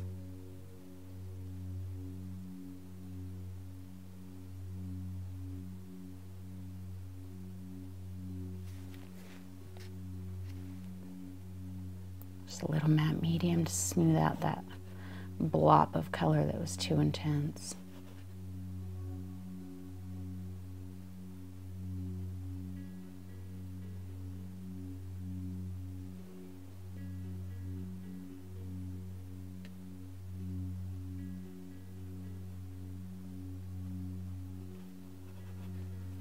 This cheek, I might need to wait to do too much to it until I bring in the Payne's gray, just like with that eye. Because this cheek and this eye are not going to be, they're not quite as bright and they're not highlighted quite as much as the other side of the face. But I'm going to at least get it started, just like I did on the eye, so that they don't look different from each other. So that's one thing, when I do something while I'm painting like this that I don't like, if it's going to make a difference somewhere else, I just keep doing it. So what I mean is, if I put the white in there and then decide, okay, I didn't actually like that, but I don't put it in the cheek here, the cheek and the eye are going to look very different from each other once I've corrected it. But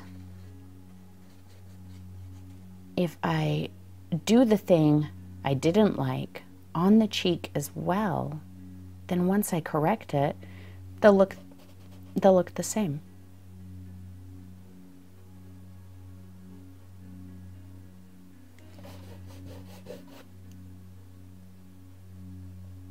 Yeah, I am definitely still having the difficulty with this cheek that I had with the eye, but that's okay. get the lips fixed up. I'm going to pull a little more yellow and brown into that mixture because I have a lot of the ultramarine still showing and I need to take care of that. So just a darker kind of bronzy color again.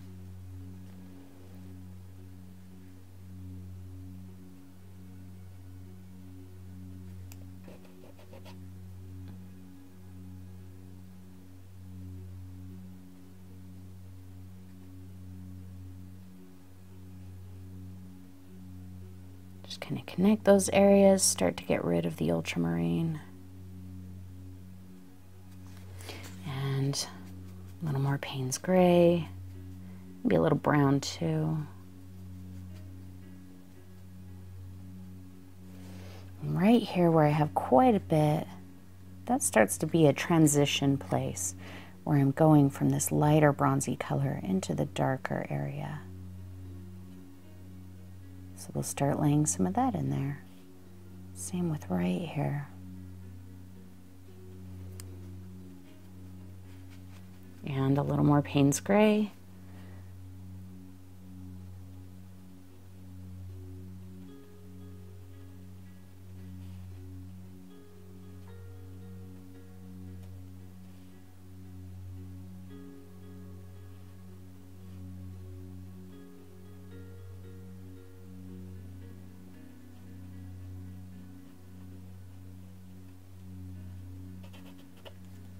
Okay, I made some of that Payne's gray yellow white mixture, but I did pull just a hint more yellow into it, a little matte medium, and we can start highlighting right in here. I pulled a little more yellow into it because it seems a little bit brighter, a little more gold to me right here than in other areas of the face. There's a fairly hard line there where it meets the lip.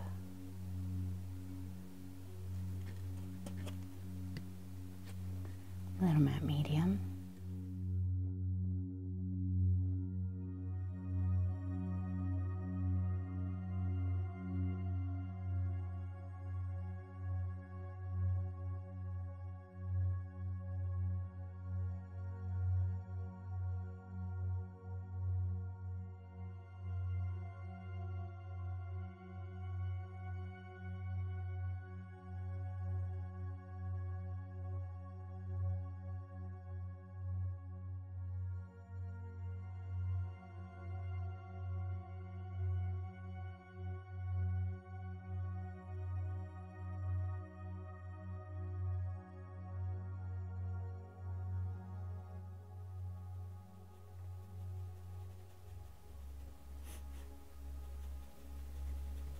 I'm really interested to see what you do with this, whether you do this exact same painting or whether you take the techniques and you use them in another painting.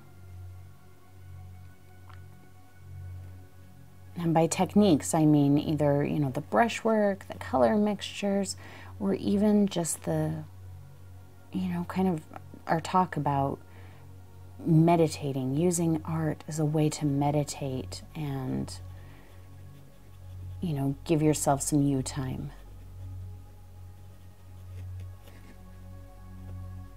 I have a feeling something weird is going on there. Let's pull a little more yellow in.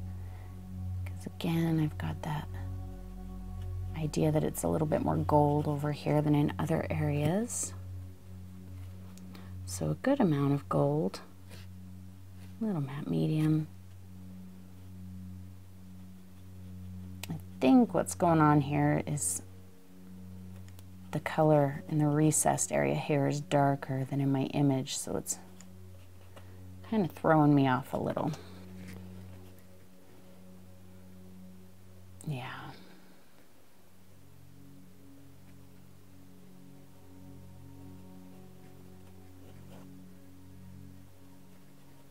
That's what it is. So a little more brown, a little more Payne's gray.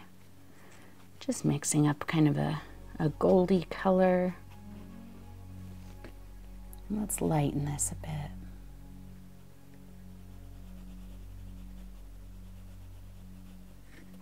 A little matte medium will help it be A little more transparent. We can use the darkness under there, so we're not starting over from, you know, ground zero. Just keep adjusting it however you need to. Just darkening my paint a little bit. It's pretty wet in there, so maybe I'll have to let it dry and come back to it. Sometimes you'll get a little spot that is just kind of messing with you and, you know, giving you a bit of a struggle. But don't give up over that. Ultimately, you are the boss of the painting. You will win and make it do exactly what you want it to do. Let's just get a hint of a highlight going on in the lip here.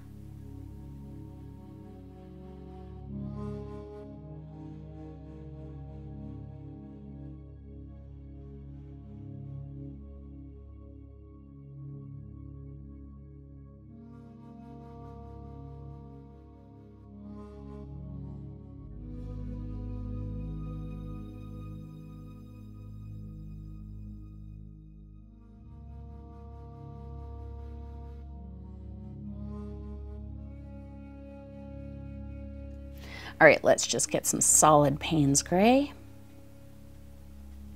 And we'll start pulling in our shadow here. So I'm going to start into the black, and I am kind of scrubbing a little bit.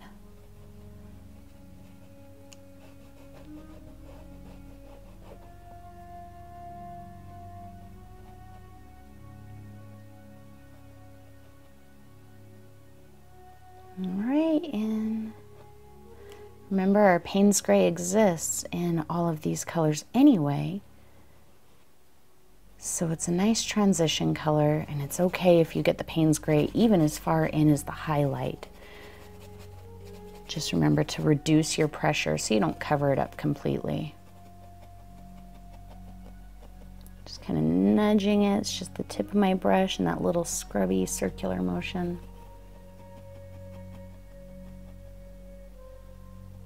Kind of dot it in there a little as I get into the lighter area.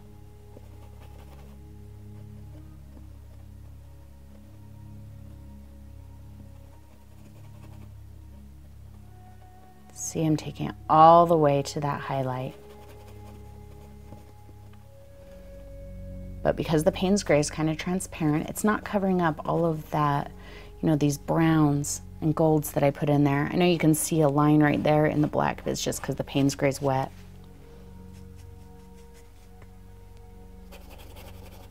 You won't be able to tell a difference between it and the black once it dries.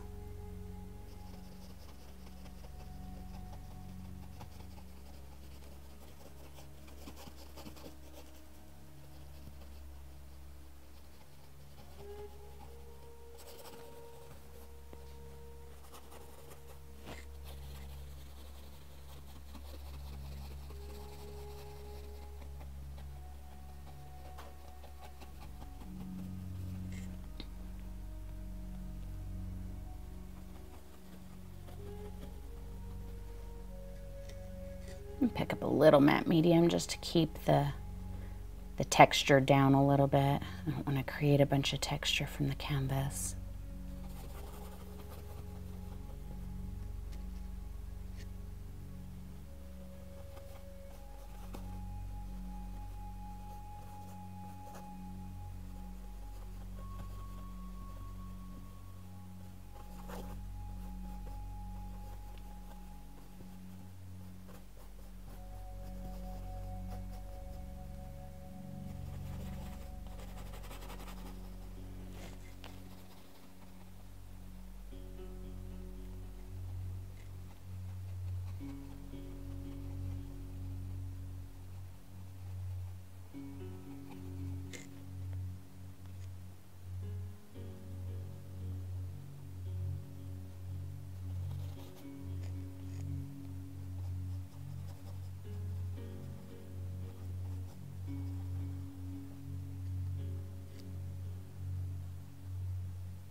Don't hold your breath while you're painting. Sometimes I realize that I'm holding my breath.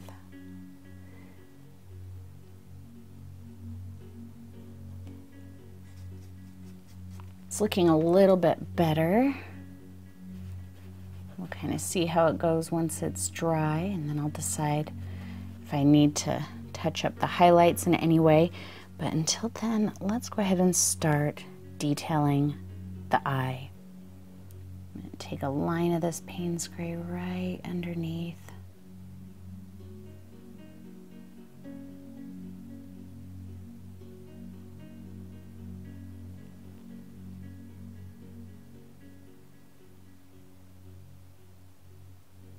Dash it out so it's not a hard line.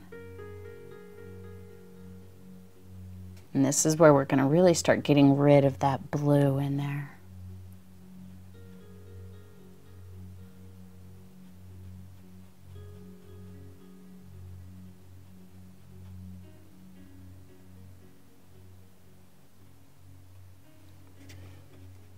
Little matte medium. And we've got that shadow that comes up over the edge of this top eyelid.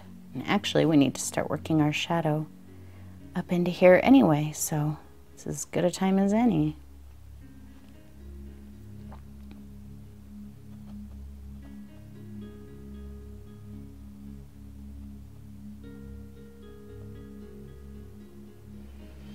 Just Payne's Gray, starting in the black,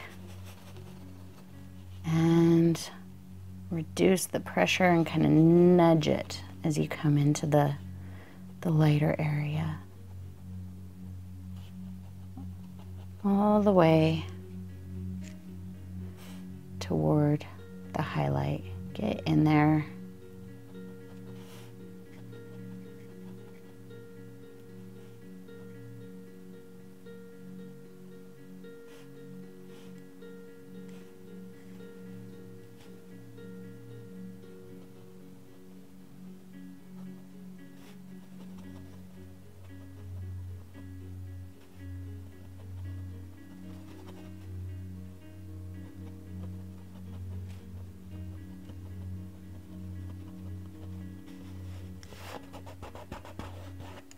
That is looking much better.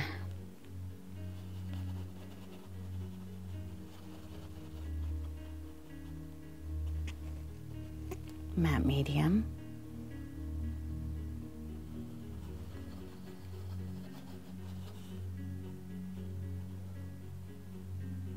I have quite a bit of this to take away in here.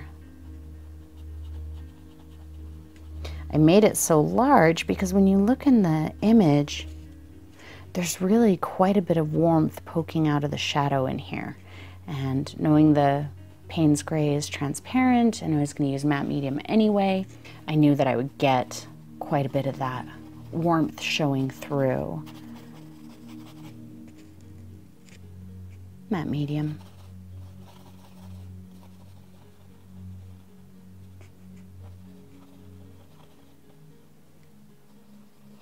If you feel like your Payne's Gray is a little bit too cold and different here, you could pick up a little bit of the burnt umber also and mix it.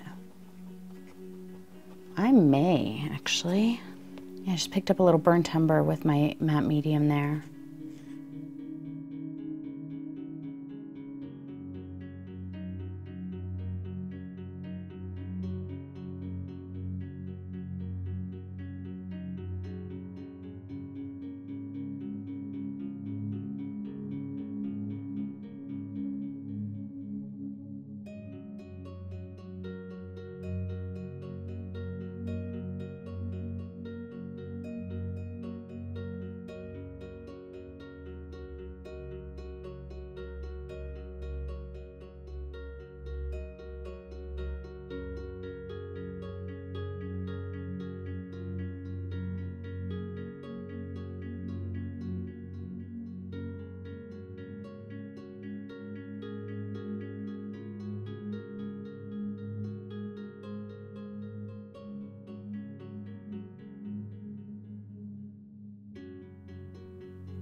So far, I feel like this is much closer to what I was going for. I'm just using a little bit of Payne's Gray over top of that.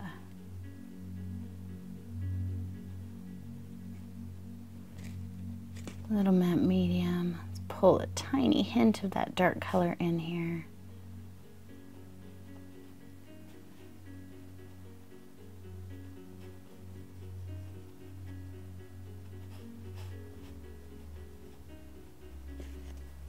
Good, I got a little bit of my cadmium orange, sorry about that. Mix it with a little Payne's Gray, a little of that yellow. And yeah, I'm looking for a color about like that. Not too bad, that's about right. And I'm gonna fill in this interior part of the eye, because it's pretty bright on my image right there.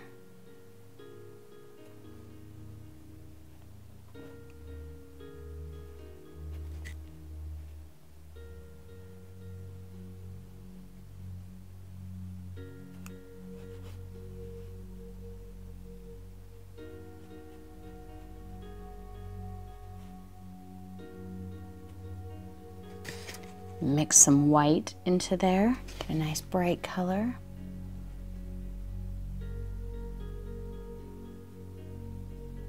And just very lightly kind of dot in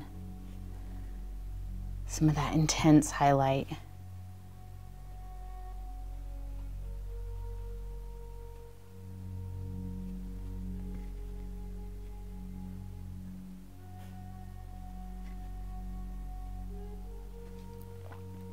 That brighter orange color again, just a bit of a...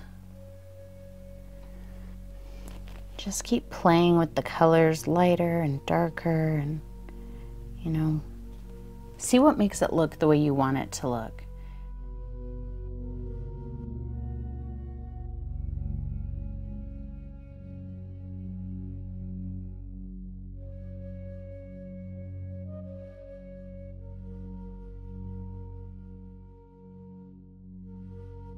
So I have a dark color that I thinned down quite a bit with matte medium. I'm just going to brush it over it very lightly.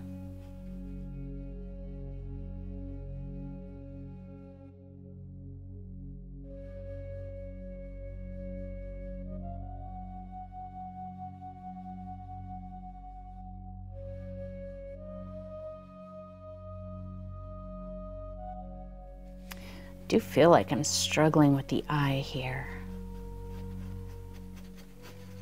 But, like I always tell you, I know that I can put layer upon layer on it. It's okay. I can keep messing with this eye until it's exactly what I want. I really just picked up a tiny bit of the cadmium orange all by itself there. And a little bit of Payne's Gray all by itself. I kind of lost my shadow under here. Maybe that's what I wasn't liking.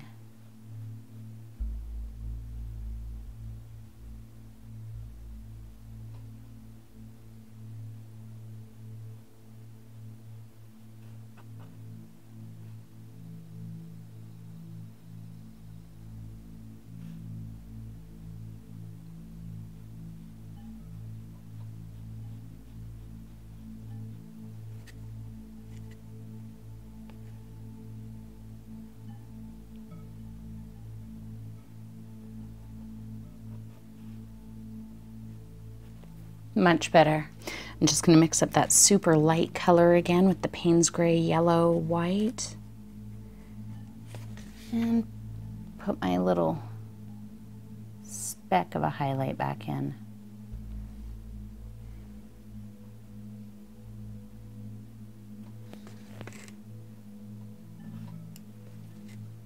Very good.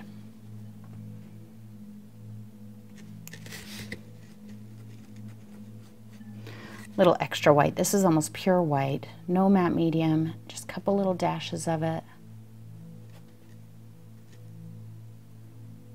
make sure that I've got a few bright points in there, and then I feel like I'm done with this side of the face.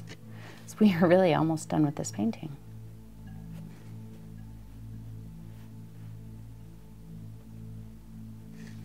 I mean, in all honesty, I could keep working on this painting for several more days. But I have to stop at some point when making a video. Using that same color, just picking up a little extra white, kind of punching my highlights here and there. We still have to do the shadow on this side of the nose, fix up the lip.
All right, for that shadow on the lip, I'm going to go into my Cad Orange, my Payne's Gray, mostly Payne's Gray. I just kind of warmed it up with some of that Cad Orange.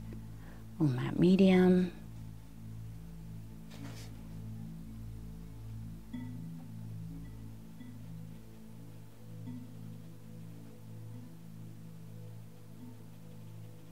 Just a light touch.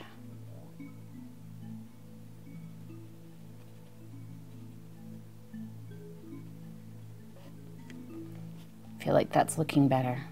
I'm liking that much better. We have a little bit of a shadow. Sometimes you have to look pretty hard. It's a little bit of a shadow kind of right there.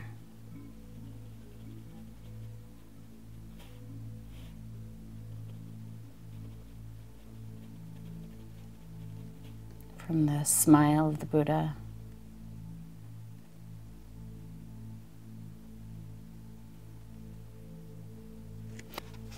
All right, let's finish up our Payne's Gray shadow next to the lip and the nose. We'll finish up the detail in the eye and we're done.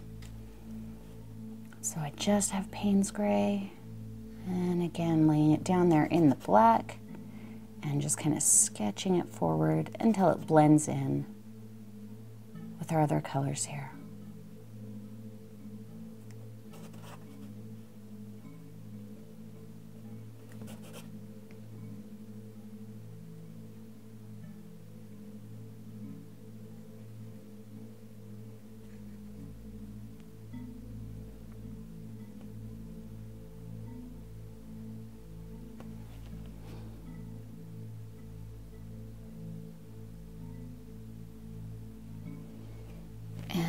Image, we actually have a hard line of a shadow that comes down right about there.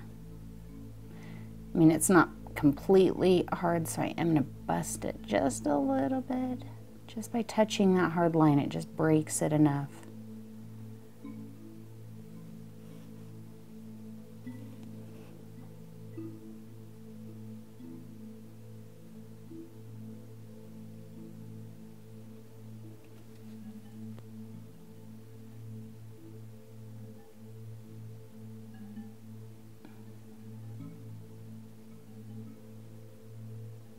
Super light touch there, see that?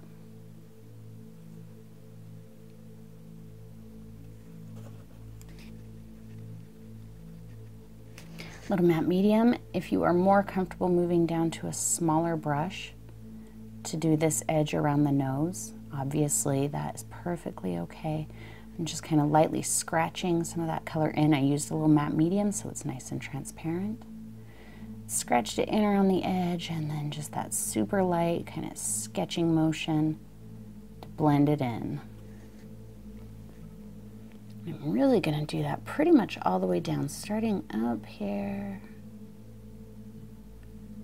A little bit of a line, kind of dot it out.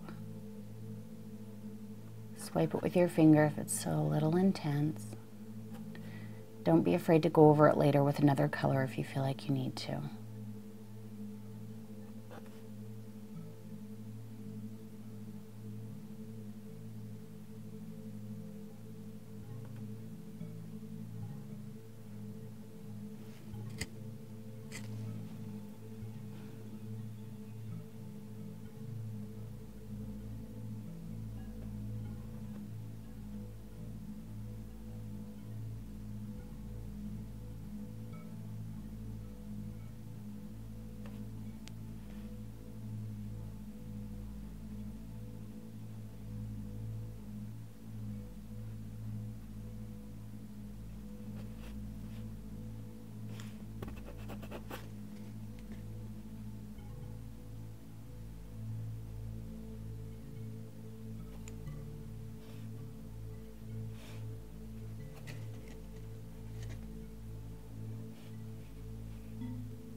Forgot to breathe again.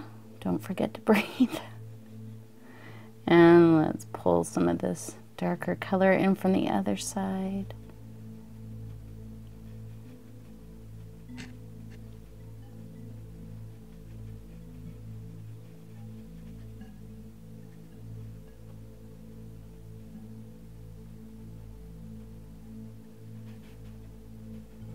If you feel like you need a little hint of that brown in there again, go for it.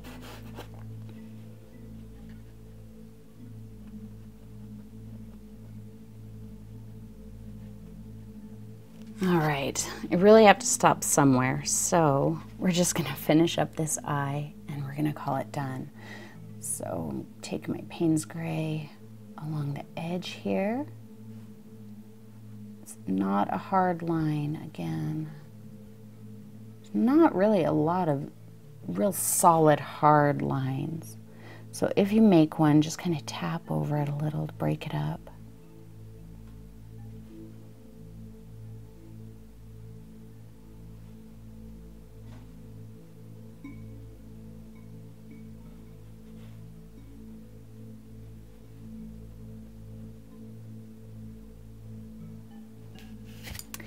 Mix that in with some orange.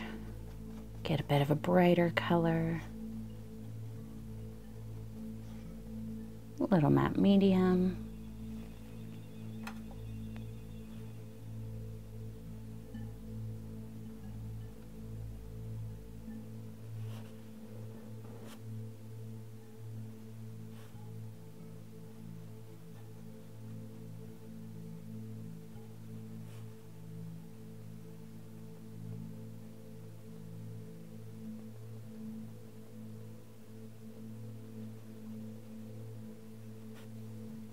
Throw a little yellow and white in there.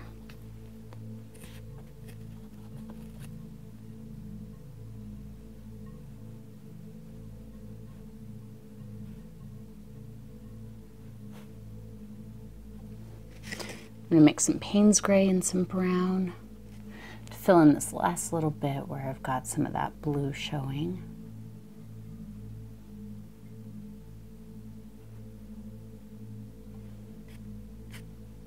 Nice soft line.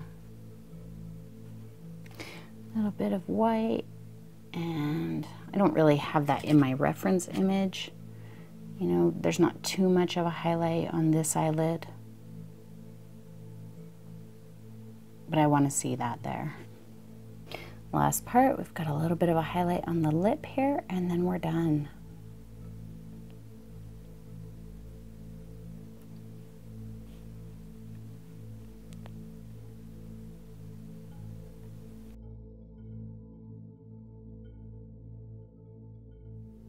And there is your Buddha statue painting.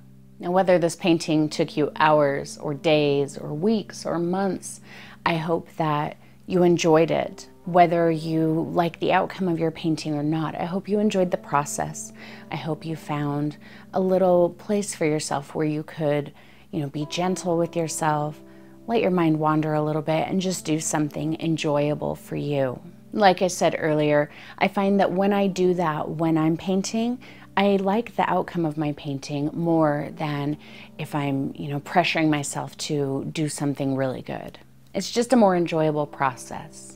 Thank you to my awesome sponsor, Frederick's Canvas, for providing the wonderful canvas that I used for today's painting. There's an affiliate link in the video description below to where you can pick up your very own Frederick's Canvas. And as always, thank you to all of you for painting with me every week. I'll see you next time.